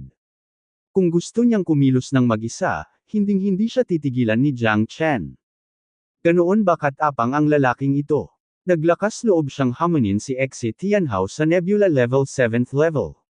Talagang hindi madali. Wala pa. Akong nakikitang napakagaling makipaglaban, gaga-gaga, mukhang may magandang nangyayari ngayon. Hindi simple, hehe. Kung nabigo si Exi Tianhao, lahat ng tao dito ay may pananagutan. Panipi. Hindi kasing galing ng iba ang kakayahan ko, sinong masisisi sa akin? Pero mataas pa rin ang tingin ko kay Exi Tianhao. Tinuro ng lahat, sa labanan ng dalawa at nag-usap ng may sarap. Si Long Shisan ay hindi napigilan sa pakikipaglaban sa banal na Salamangka, at ang kanyang espiritu sa pakikipaglaban ay napakataas na kahit na ang kalaban ay mula sa ika-8 antas ng nebula, hindi siya nag-atubili at dumaan sa pamamagitan ng mabibigat na suntok, at ang pakikipaglaban kay Exi Tianhao ay kagilahil-alas. Masungit din ang huli. Kung tutuusin, mas malakas siya kaysa kay Long Shisan, ngunit nang maglaban ang dalawa, hindi sila nakakuha ng kahit kaunting bentahe. Lalong nagalit si Exi Tianhao habang nag-aaway sila. Damn it, libu-libong taon na akong naglakbay pahilaga at timog at may magandang reputasyon, pero bakit ako hinahamon ng batang ito? Nang makitang hindi siya makaatake ng mahabang panahon, unti-unting tumaas ang galit ni Exi Tianhao. Sa isang kisap mata, hinawakan ni Exi Tianhao ang isang pares ng bakal na gunting at sinaksak si Long Shisan sa puso. Bang! Bang! Sunod-sunod na mga kamao ang tugon ni Long Shisan, at ang kanyang buong katawan ay naglabas ng walang kapantay na aura ng pakikipaglaban. Matapos ang pambihirang tagumpay sa lakas, gusto ni Long Shisan na i-verify ng medallion sa unang pagkakataon kung gaano kalakas ang kanyang kapangyarihan sa pakikipaglaban. Ang Exi Tianhao na ito ay hindi simple, hindi siya ng ahas na magpabea, umaatake siya ng buong lakas, ang katawan ng isang banal na unggoy ay lubhang marahas, si Exi Tianhao ay lumalabas ng todo, at hindi ng ahas na mag-alinlangan man lang. Ang lakas ng pakikipaglaban ni Long Shisan ay seryosong hindi naaayon sa kanyang lakas. Damn it! Kailangan kitang patayin. Galit na galit si Exi Tianhao sa kanyang puso, matalas ang kanyang mga mata, matalas at malamig ang kanyang gunting na bakal, kahit paalang o patayo ang paggupit niya, lubhang mapanganib ang mga ito. Ang enerhiya ni Long Shisan ay kalmado, at kaya niyang harapin ang lahat ng pagbabago sa isang puwersa. Kaya niyang ibagsak ang 10 karunungan sa isang puwersa, at talunin ang lahat ng mga batas sa isang galaw. Ang kanyang baliw na fighting spirit ay hindi magagapi. Ang mga bakal na gunting ni Exi Tianhao ay nataman pa ng kanyang mabibigat na suntok, na nagpakinang sa mga bituin sa lahat ng dako. Ito ay hindi kasiya siya. Ang mga tao sa gilid ay labis na nagulat nang makita nila ito. Mahirap isipin na si Long Shisan, isang kilalang bata, ay maaaring magkaroon ng ganoong kapangyarihan. Napakalakas din ni Exi Tianhao, ngunit hindi niya kayang tiisin ang nakakabaliw na fighting spirit ni Long Shisan. Medyo na-stretch na siya, si Exi Tianhao, na napigilan ng makapangyarihang puwersa, ay hindi makalusot sa mga hadlang at inatake si Long Shisan. Kung magpapatuloy ito, malalagay sa panganib si Tianhao. Bahagyang sabi ng babaeng may pulang buhok sa gilid. Medyo maitim ang kanyang balat, ngunit hindi nito maitago ang kanyang mapagmataas at cool na anyo. Ang kanyang mga balingkinitang binti at ligaw na kasuotan ay lumabas. Kaakit-akit na ligaw. Gayunpaman, walang nang-ahas na Sir-on siya dahil siya ang amo ni Exi Tianhao. Di bale, kikilos ako. Kalmadong sabi ng mataba na nasa gilid na may walang pakialam na ekspresyon. Sa sandaling ito, handa na siya. I don't want to see this guys. Kumunot ang noo ng babaeng mapula ang buhok. These women made her feel deeply uneasy. They were even more beautiful than herself. Katutubo ang selos ng mga babae. Okay. Tumango ang mataba at nasa katanghaliang gulang, alam na alam niya ang ibig sabihin ng amo. Malapit na ang iyong wakas. Sumuntok si Long Shisan, tumawid sa langit. Sapat na ang isang suntok para basagin ang mga meteorite at hatiin ang mga bundok at ilog. Hindi na nakatiis si Exi Tianhao, patuloy siyang umaatres, at ang sitwasyon ay nasa matinding krisis. Ang mga tao sa paligid niya ay nagbubuntong hininga din. Si Exi Tianhao ay hindi mahina, at may mga taong mas masahol pa sa kanya, ngunit ipinakita ni Long Shisan sa kanya, ay mayabang at nangingibabaw, ngunit ang mga tao ay hindi nangangahas na maliitin siya. Boy, gusto mo pang mangibabaw sa teritoryo ko at hanapin ang kamatayan. Tumikim ang mataba na nasa katanghaliang gulang na lalaki at dirdiretsong sumama. Mukha siyang mataba, pero sobrang flexible. Direkta niyang sinipa ang dragon gamit ang sipa ng kamikaze. Si Long Shisan ay pinilit na umatras sa ilalim ng kamao ni Shisan, puno ng pagkabigla ang kanyang mga mata. Mukhang mas malakas ang maliit na taong ito kaysa kay Exi Tianhao. Bagamat nasa ikawalong antas din siya ng antas ng nebula, mayroon pa ring puwang. Walang hiya talaga itong si He Chen. Napakalakas niya laban sa dalawang tao. Panipi. Siguradong magugulo ang batang iyon sa pagkakataong ito. Si He Chen ay hindi katulad ni Exi Tianhao. Kung magsanib puwersa silang dalawa, tiyak na madali silang mapapatay. Mas malala ang sitwasyon kaysa sa iba. Masyadong mayabang tong lalaking to. Pagsakay pa lang niya sa bangka, para siyang nakatayo sa patpat. Hindi pwede. Hehehehe, He Chen, umaksyon na siya, ang usapan. Ayos na. Nagkatinginan ang lahat at ngumiti. Siya Chen ay sumugod kay Long Shisan. Hindi ipinikit ni Long Shisan ang kanyang mga mata, at agad na naglaslas sa espada, isa sa dalawa, mahinahon at mahinahon. Ang banal na batas ng Daozon ay puspusan, at siya ay humarap sa dalawang tao ng sunod-sunod. Ang kanyang kapangyarihan ay napakapangibabaw na maraming tao sa paligid niya ang nabigla nang makita ito. Si Long Shisan ay naging mas malakas nang makatagpo siya ng isang malakas, at hindi rin sa kanila ay maaaring gawin ang anumang bagay sa kanya, kahit na sa oras na ito si Long Shisan ay nahulog sa kaunting pagkawalang kibo, ngunit ito ay hindi pa rin isang bagay na madaling alisin ng dalawang tao. Ang mga kamao ni Long Shisan ay makapangyarihan, at ang kanyang katawan ay parang bakal, na isinama sa isang katawan. Siya ay hindi kailanman umaatres sa panahon ng labanan. Ang kanyang malakas na suntok ay parang toro, na sumusugod sa labanan at hindi magagapi. Sa Guardian of the Galaxy, namangha ang mga tao. Isang lalaki mula sa ikapitong antas ng nebula ang talagang napakatalino na nakipaglaban sa dalawang master mula sa ikawalong antas ng nebula. Talagang kamangha-mangha. Ang ikawalong antas ng nebula ay walang iba kundi iyon. Hahaha. Ang tawa ni Long Shisan ay puno ng kayabangan at kumpiyansa. Si He Chen at Xi Tianhao ay galit na ang kanilang mga mukha ay puno ng mga masasamang buwiter. Ang taong ito ay masyadong mayabang. Gayunpaman, may kapital si Kuang Yuquang, at dahil sa lakas ni Long Shisan, nakilala siya ng maraming tao. Maging sina Master Liu at Li Yaoyao ay tahimik na tumango. Ang anak na ito ay maaaring maging kapaki-pakinabang. Sumulong si Long Shisan ng walang pag-aalinlangan at hindi napigilan. Kahit na bahagyang naunat, hinarap niya ito ng mahinahon. Kahit sa maikling panahon, talagang imposibleng talunin siya. Bukod dito, ang lakas ng pakikipaglaban ni Long Shisan ay patuloy ding tumataas. Alam ni Jiang Chen na ito ay simula pa lamang. Kung talagang magbubukas ang sitwasyon, maaaring hindi matalo si Long Shisan sa kanilang dalawa. Stop! Sabi ng babaeng pulang buhok na may malalambot na mata. Pero, boss, sabi ni Xi Tianhao sa nagngangalit na mga ngipin, ayaw gawin iyon. Pinandilatan siya ng babaeng may pulang buhok, at si Xi Tianhao din ay parang na-deflated rubber ball. Ibinaba niya ang kanyang ulo at tumabi. Ang isang bayani ay umusbong mula sa isang murang edad. Kung titingnan mula sa iyong hitsura, hindi ka dapat masyadong bata, ngunit mayroon kang maraming potensyal sa hinaharap. Handa ka bang sumali sa aking account? Nakangiting sabi ni Shu Lier. Nakatingin kay Long Shisan na may malabong mga mata, talagang hinangaan niya ang lalaking ito. Paumanhin, hindi ako mahilig sa ilalim ng mga babae. Nakangitiring sabi ni Long Shisan, at ang magandang mukha ni Shu Lier ay namumula sa galit. Walang hiya. Si Shu Lier ay puno ng pagpatay na layunin. Hinawakan niya ang isang kamay at direktang sumugod kay Long Shisan, ngunit sa oras na ito, kumilos si Master Liu at direktang tumayo sa gitna nilang dalawa.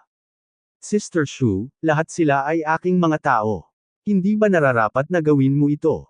Ang hitsura ni Master Liu ay walang alinlangan na minindigan para kay Long Shisan, at talagang gusto ni Shu Lier na kunin si Long Shisan sa kanyang account.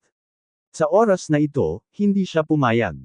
Pumayag na si Jiang Chen na sundan sila. Gusto siyang sibaki ni Shu Lier, ngunit ngayon ay nagalit siya at gustong ipahiya ang sarili niyang mga tao. Pagkatapos ay kailangang humakbang si Master Liu. Lumipas na ang pagsubok, at dahil sa kanya siya, hindi siya maaaring maupo at maghintay sa kamatayan. Ang dalawang lalaki ay sumuntok at nagpalad, at napaatras sa isang suntok. Ang mga mata ni Shu Lier ay kumikislap na may intensyong pumatay. Ikaw, Mr. Liu, ay talagang may talento. Naglakas loob ka na sumalungat sa akin, karapat-dapat ka ba?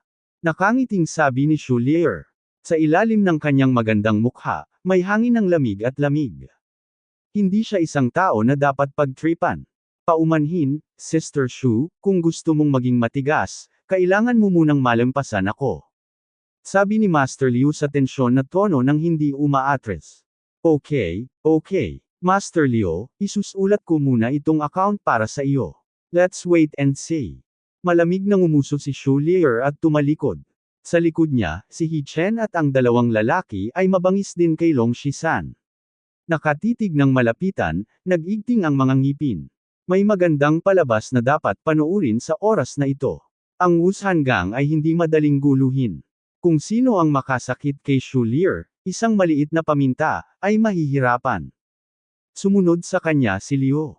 Nasa death row si Li Yaoyao. Mahirap sabihin. Kung hindi dahil sa kritikal na panahon ngayon, kapag nalalapit na ang pagbagsak ng black hole, at walang gustong manggulo, tiyak na hindi mangyayari ang bagay na ito, pabayaan mo na. Totoo iyon, ngunit, ang tulay na ito ay nakabuo ng isang kailangan mong maging mas maingat sa hinaharap. Hindi maiwasang mapabuntong hininga ang mga nanunood sa paligid. Kung tutuusin, ang lakas ni Jiang Chen, Long Shisan at iba pa, roon.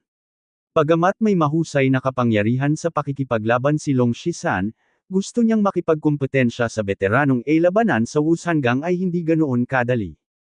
Kung hindi dahil sa pagbagsak ng black hole sa kanyang harapan, tiyak na hindi iyuko ni Shu Lier ang kanyang ulo. Maraming salamat, Senyor. Ngumiti si Jiang Chen. Dahil ikaw ay naging aming sekta, hindi ka namin pababayaan. Ang kapatid na ito ay nagpakita ng malaking katapangan sa labanang ito, at nakita namin itong lahat. Ang tagapangalaga ng kalawakan ay hindi nagpapalaki ng mga tamad, at ang iyong lakas ay halata rin sa lahat. Li. Nakangiting sabi ni Kuang Ye. Kami ay taga Donglong Hall. Si Brother Lee ay isa sa 3 Hall Masters, at ako ang dog-headed strategist. Wala pang 20 tao ang nandito sa oras na ito, ngunit lahat sila ay mga elite, upang makaligtas sa pagbagsak at pagsabog ng black hole. Pagkatapos nito, hanapin ang tunay na ipinasa na espiritual na kayamanan. Hanggat maaari mong mahanap ang ipinasa isang espiritual na kayamanan, ang Hall Master ay tiyak na magbibigay sa iyo ng isang mabigat na gantimpala. 10,000 pinagmulang kristal ay sapat na para sa iyo upang magsanay sa loob ng 10,000 taon. Sabi ni Master Liu, 10,000 pinagmulang kristal. Sapat na talaga ito para sa 10,000 taon ng paglilinang. Panipi. Nagliwanag ang mga mata ng itim na hari, medyo nabigla. Ang Source Crystal ay ang asensya ng Source Stone. Ang One Source Crystal ay maihahambing sa isang Source Stone vein. Makikita na mayroong libu-libong Source Crystals, at walang sinuman maliban sa Star-Lord level powerhouse ang maaaring magdala ng ganoon isang malaking kayamanan. Bamantong hininga si Li Yao. Kahit na siya ay labis na nagnanais para dito. Kung makakakuha siya ng napakaraming pinagmulang kristal, ito ay higit pa sa sapat upang maabot ang tuktok ng antas ng nebula. At ang ipinasa ng mga espiritual na kayamanan ay napakahirap makita. Ang isang espiritual na kayamanan na maaaring mabuhay sa isang black hole sa daan-daang milyong taon nang hindi napupunit hanggang sa maging abo ay isang walang katulad na kayamanan na maaaring ipasa sa loob ng libu-libong taon. Talagang tutuperin ko ang mga tagubilin ni Hall Master Lee at Military Advisor Liu. Nakangiting sabi ni Jiang Chen. Ngunit bago iyon, kailangan mo pa ring uminom ng isa sa aming Donglong Hall Sakura Pills para ipakita ang iyong katapatan. Hinawakan ito ni Li Yaoyao gamit ang kanyang backhand, at may lumitaw na pink na tableta sa kanyang kamay. Biglang nagbago ang mga ekspresyon ni Long Shisan, Chen Lu at iba pa. Ang Sakura Pill na ito ay halatang puno ng lason. Ang matalim na mga mata ni Jiang Chen ay nagparamdam sa kanya kung gaano kakilakilabot ang tabletang ito.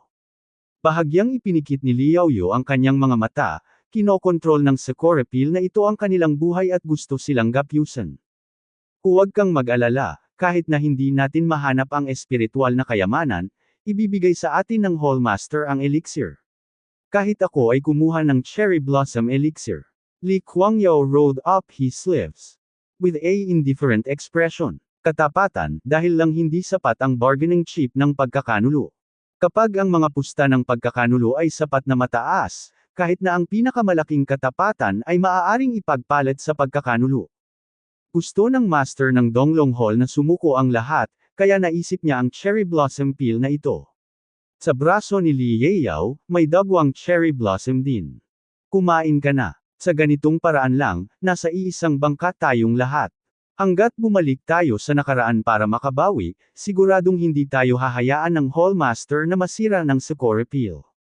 Nakangiting sabi ni Liu Fuzzy. Tiningnan ni Long Shisan at ng iba pa si Jiang Chen na may nagbabagang mga mata, puno ng galit, alam na alam ni Jiang Chen na nakasakay sila sa barkong pirata. Upang makakuha ng impormasyon at masisilungan, maaari lamang silang manatili sa ilalim ng kanlungan ng iba, ngunit pansamantalang hakbang din ito. Si Jiang Chen ay immune sa lahat ng lason, kaya ang Sakura Pill na ito ay hindi dapat magkaroon ng malaking epekto sa kanya. Ngunit kung hindi ito kakainin ni Jiang Chen, nangangahulugan ito na siya ay may pusong mapanghimagsik. Kung gusto niyang makatagpo sa barkong ito, dapat siyang itali sa Donglongtang. Ngayong nasakta na nila ang Wushan Gang, kung mahulog pa rin sila, palabas kasama si Donglongtang, iyon ay isang makitid na pagtakas mula sa kamatayan. Okay, kakain na ako. Tumango si Jiang Chen, mahinahon, kumaway kay Long Shisan, Chen Lu at iba pa, at kinain ang Sakura Pill. Okay. Pagkatapos uminom ng Cherry Blossom Pill, ikaw ang magiging kapatid ko kay Li Yaoyu sa hinaharap. Tinapik ni Li Yaoyu ang balikat ni Jiang Chen na may bakas ng paghanga sa kanyang mga mata. Walang hanggal na mabubuhay hanggang ngayon at umabot sa ganitong antas ng lakas at paglilinang. Si Li Yaoyao ang pinuno ng Donglong Hall, at alam din niya ang sining ng pagkontrol sa mga tao. Si Long Shisan ay pinamumunuan ni Jiang Chen, at ang kanyang ang lakas ay dapat na higit sa kanya, kahit na si Jiang Chen ay hindi mahalata, nakikita niya na si Jiang Chen ang dapat na pinuno ng grupong ito ng mga tao. Hangga't kontrolado mo siya, tiyak na magiging maayos ang mga taong ito. Salamat sa dalawang nakatatanda sa kanilang paglilinang. Kung makukuha natin ang ipinamanang espiritual na kayamanan, ito ay dahil din sa kontribusyon ng lahat, at ang dalawang nakatatanda ay kailangang-kailangan. Si Jiang Chen ay may kalmadong ekspresyon sa kanyang mukha. Ang makamandag na kapangyarihan ng Sakura Peel ay patuloy na nabuo sa kanyang katawan at kumalat sa kanyang buong katawan. Kahit si Jiang Chen ay hindi inaasahan na ang bagay na ito ay magiging napakalakas. Maging ang kanyang katawan, na kung saan ay hindi masusugatan sa lahat ng lason, naging medyo masakit. Ngunit sa isang iglap ay may lumabas ding madugong cherry blossom sa palso. Sa sandaling ito, sina Li Kuangyao at Master Liu ay tumanggaw ng may kasiyahan. Maaaring turuan ang mga lalaki. Hahaha. Tuwang-tuwang tumanggaw si Master Liu. Sa karagdagan nina Jiang Chen at Long Shisan, lumaki ng husto ang kanilang koponan, at kaya nilang talunin ang dalawang nebula level na kalaban isa laban sa dalawa. Ang mga master ng ikawalong langit, Long Shisan at Jiang Chen, dapat ay walang awan na mga tao. Senyor, iniisip ko kung gaano katagal bago bumagsak ang black hole. Walang pagpipilian si Jiang Chen kundi tiisin ang hinanakit sa kanyang puso at subukang basagin ang Sakura Peel sa hinaharap. Para sa layuning ito, kailangan muna niyang lubusan, maunawaan ang pagbagsak ng black hole. Kung ito ay mapupunta gaya ng inaasahan, ito ay dapat sa loob ng 7 araw. Ang lahat ng nakapalibot na enerhiya ay nilamon ng black hole, at ito ay umabot sa kritikal na punto ng pagsabog. Liu Fuzzy said, ang bilang ng mga master dito ay higit na lampas sa iyong imahinasyon. 10,000 nebula level masters ang papasok dito, at walang mas mababa sa nebula level 6th level. Mayroong daan-daang puwersa, masalimuot, kahit na sa Ether Star ang malalakas na lalaki sa domain na ito ay hindi nangangahas na gumala dito. Sabi ni Liao Yao nang may malalim na pag-unawa.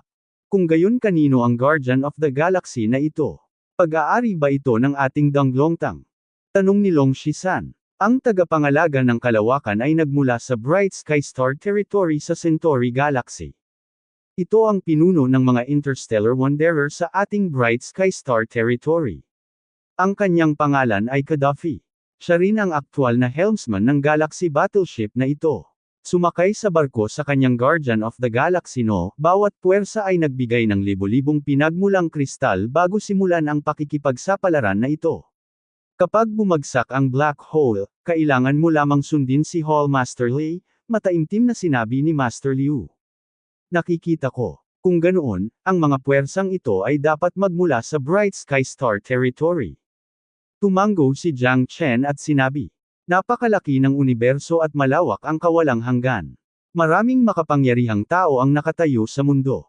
Sa pagkakataong ito bumagsak ang black hole, na umaakit sa napakaraming Star-Lord level na mga eksperto, nagdulot ito ng sensasyon sa ilang galaxy.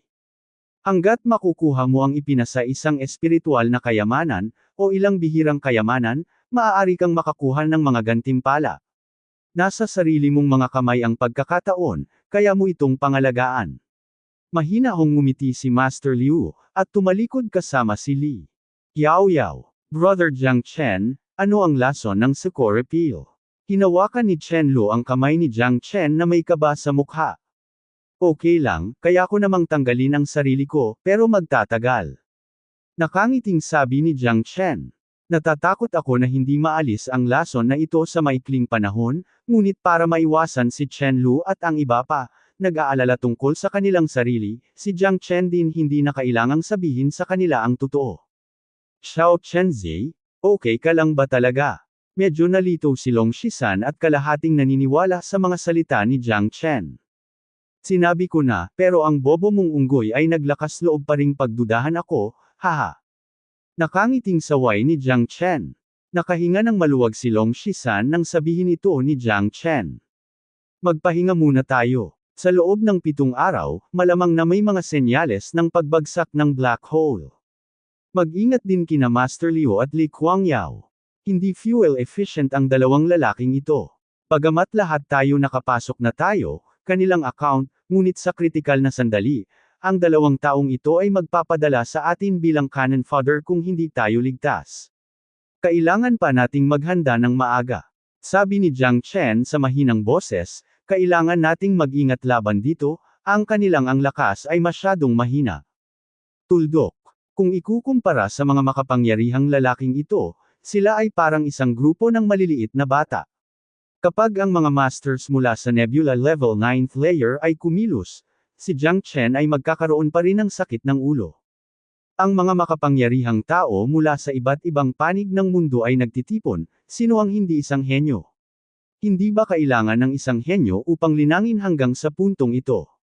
Hindi biro yan. Maraming mga henyo, at ang pinakamahalaga ay huwag maging mayabang. Kung halimaw ka lang, sa isang kasanayan, dapat pangkaraniwan ang iba.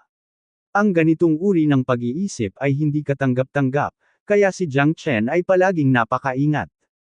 Maging maingat at maingat. Si Jiang Chen at ang iba pa ay pumasok sa pagsasanay. Sa ika-6 na araw, ang buong Guardian of the Galaxy ay naging magulo, tulad ng isang maliit na bangka sa dagat, na tinatangay ng hangin at naiyuyugyug ng nakapaligid na malalakas na hangin at alon, walang katiyakan.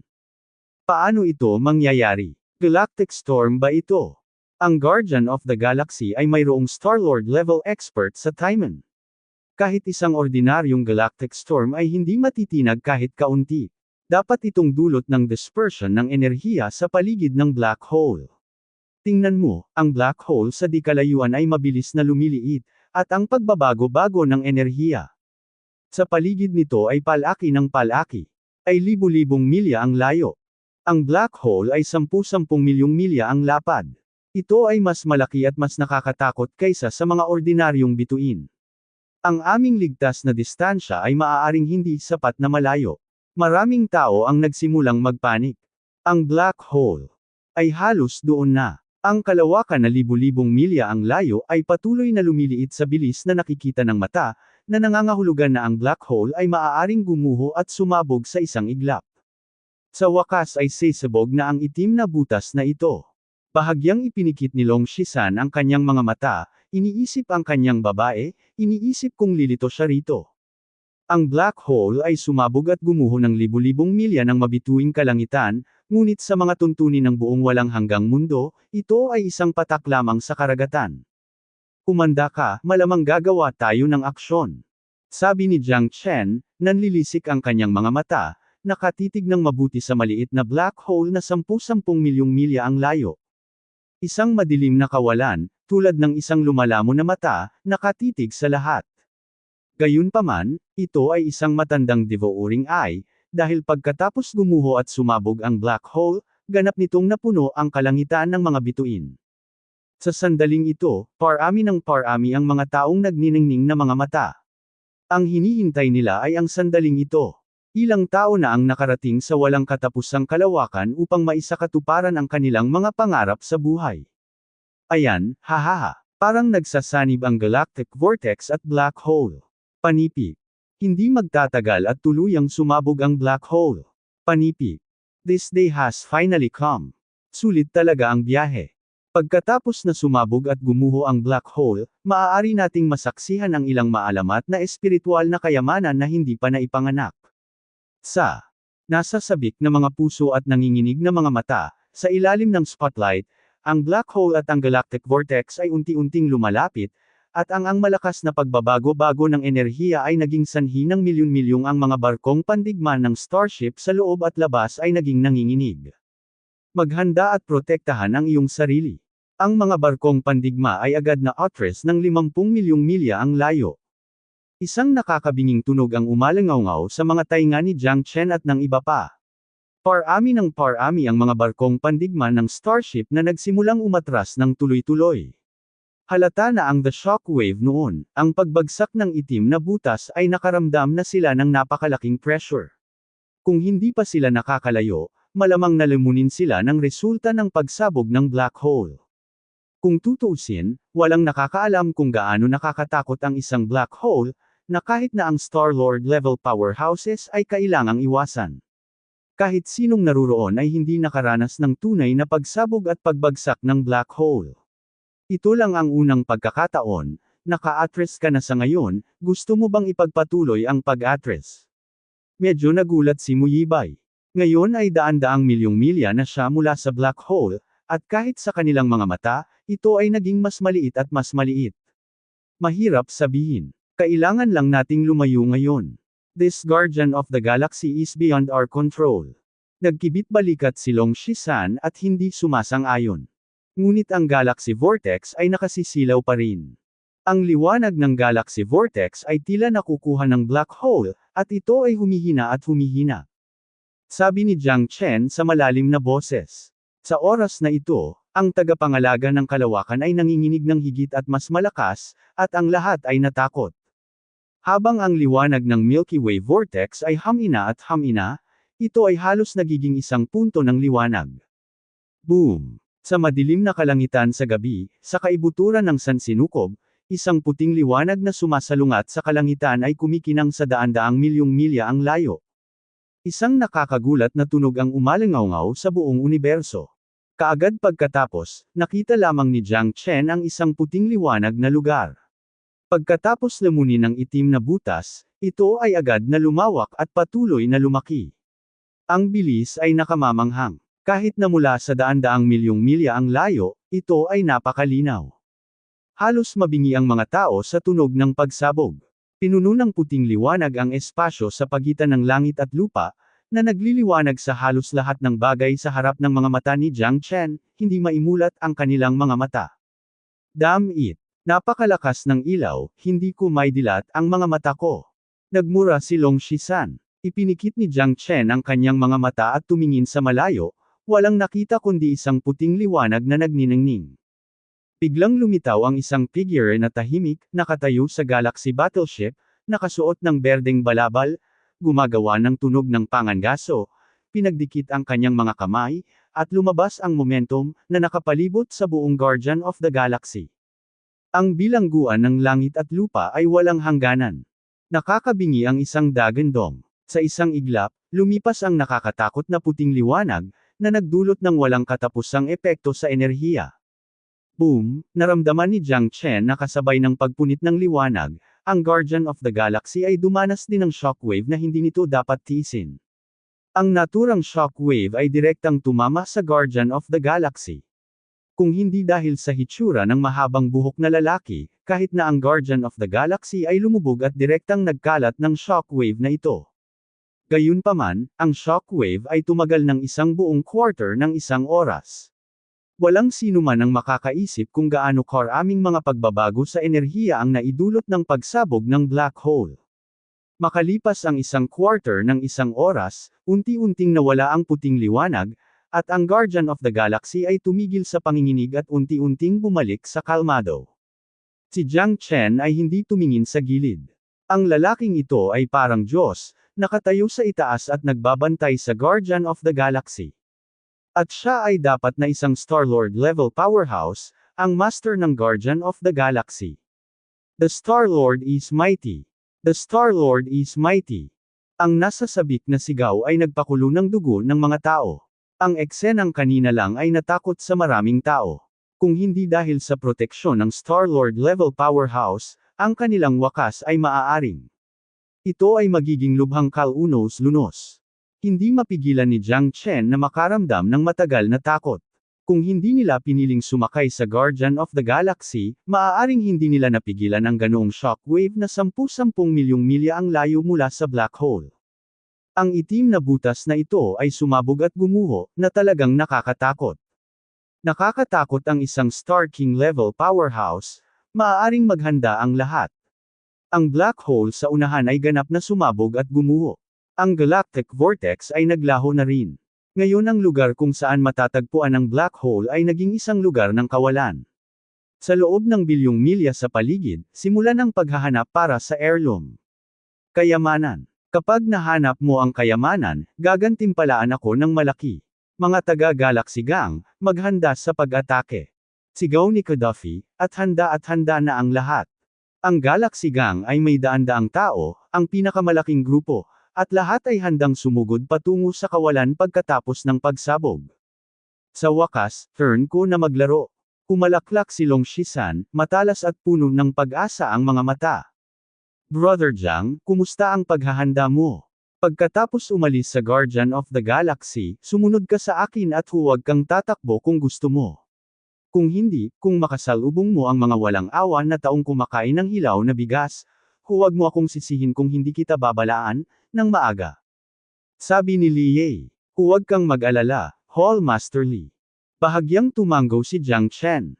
Sa oras na ito, limitado ang kanilang lakas at dapat silang umasa sa Donglong Hall. Sa harap ni Lian Mao, may isa pang tao, nakatayo pa nga sa harapan niya, at Master Liu.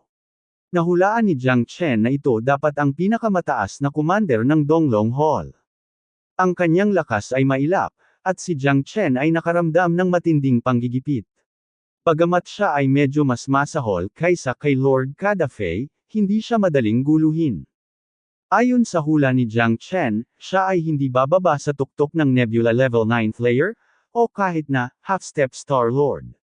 Ang kalahating hakbang na si Xingjun ay maaaring ituring na kalahating hakbang sa hanay ng mga powerhouse sa antas ng Xingjun, ngunit hindi niya alam kung makapasok siya sa lugar kung saan sumasabog at gumuho ang black hole. Okay, humanda ka. Itong bilyon-bilyong milyang saklaw, malaki man o maliit, mangyaring pasiglahin mo ako. Sabi ni Li Kuangou sa malalim na boses. 12-dosenang mga tao sa likuran niya, ang lahat ay nasa mataas na espiritu at may pinakamalakas na lakas. Ang pinakamasama dapat ay sina Chen Lu, Yuan Ling at iba pa. Mayroon lamang 8 antas ng nebula na ika-6 na langit, at ang iba ay mga master ng ika-7 langit sa antas ng nebula at ika-8 langit sa antas ng nebula. Let's go! Mahinahong sabi ni Wang Heke, humakbang pasulong, at iniwan ang Guardian of the Galaxy. Bilang Deputy Hall Master ng Donglong Hall, dumating siya na may malaking gawain sa pagkakataong ito. Pinapayagan lang siyang magtagumpay, hindi mabibigo. Kung makukuha mo ang ipinasa isang espiritual na kayamanan, ang iyong mga tagumpay sa hinaharap ay tiyak na walang limitasyon. Sinundan ni Jiang Chen at ng iba pa sina Wang Heke, Li Ye at iba pa at mabilis na pumasok sa lupain ng kawalan. Ang sunod-sunod na alon ng mga tao ay ipinadala rin, at ang mga mata ng lahat ay nagniningning, upang mahanap ang pag-iral na maaaring sumalungat sa langit at baguhin ang kanilang kapalaran sa mga guho ng black hole na ito. Tiningnan ni Gaddafi ang pulutong ng mga taong umaalis, hindi lamang ang tagapangalaga ng kalawakan, ngunit 12-dosenang o daan-daang mga barkong pandigma ng kalawakan sa hindi kalayuan libu-libong milya ang layo ang nagpalaya sa karamihan at nagtungo sa kawalan. Go, don't let me down. Hanggat makakahanap ka ng isang naipasa na espiritual na kayamanan, magkakaroon ka ng pagkakataong magmana ng trono. Sa hinaharap, pulong ni Gaddafi, at isang payat na binata ang dahan-daang lumabas sa likuran niya, bilang isa sa pinakamakapangyarihang prinsipe sa Bright Sky Star Territory, palaging mababa ang profile ng Gaddafi. Bihira ang ganitong pagkakataon. Kapag matagumpay niyang nahanap ang ipinasa na espiritual na kayamanan, ang Bright Sky Star Territory ay magiging kanyang pag-aari sa hinaharap. Sinundan ni Jiang Chen ang mga tao mula sa Donglong Hall at patuloy na lumalapit sa lupain ng kawalan. Napakaraming mga durog na bato at meteorite sa paligid niya. Sa ilalim ng mabituing kalangitan, ang malalalim na mga ilaw at mga anino ay magkakaugnay. Napakadilim. Walang sino man ang makakaisip na ang lupaing ito. Anong sorpresa ang dadalhin ng lugar ng kawalan? Maghanda at kumalat sa lahat ng direksyon. Bawat isa ay may kanya-kanyang mga gawain sa loob ng 1,000 milya. Kung may makakita ng kayamanan, mangyaring abisuhan ako kaagad. Ito ay isang messenger slip. Kapag may nakapansin, ito ay isang makitid na pagtakas. Akin kayong lahat. Ang mga elite ng Longtang ay ganap na tapat. Naniniwala ako sa inyo, tulad ng hindi ninyo ako bibiguin. Mataimtim na sinabi ni Wang Heke, at ang mga tao sa paligid niya ay sabik din na subukan. Para sa grupo ng Interstellar Wanderers, ito lang ang pagkakataong baguhin ang kanilang kapalaran. Bagamat hindi available ang heirloom na espiritual na kayamanan, 10,000 pinagmumula ng mga kristal ay isang hindi maisip na kayamanan. Ang isang pinagmumula ng kristal ay maaaring linangin sa loob ng 1 taon, at ang kapangyarihan sa pagbili ay lubos na kamangha-mangha. Gamit ang 10,000 pinagmumula ng mga kristal, sila ang magiging pinakamakapangyarihang nilalang sa parehong antas, at ang kanilang kasanayan at buhay ay ganap na mababago. Tingnan mo, mayroong isang kumikinang na asteroid meteorite doon. Pulalas ng isang tao, at ang liwanag ay sumikat, daan-daang milya ang layo, patuloy na kumikislap, umaakit sa atensyon ng maraming tao. Nagkatinginan sina Jiang Chen at Long Shisan, ngunit maraming nebula-level masters mula sa ika-8 at ika-9 na langit ang sumugod kaagad doon, baka sila ay Maiwan.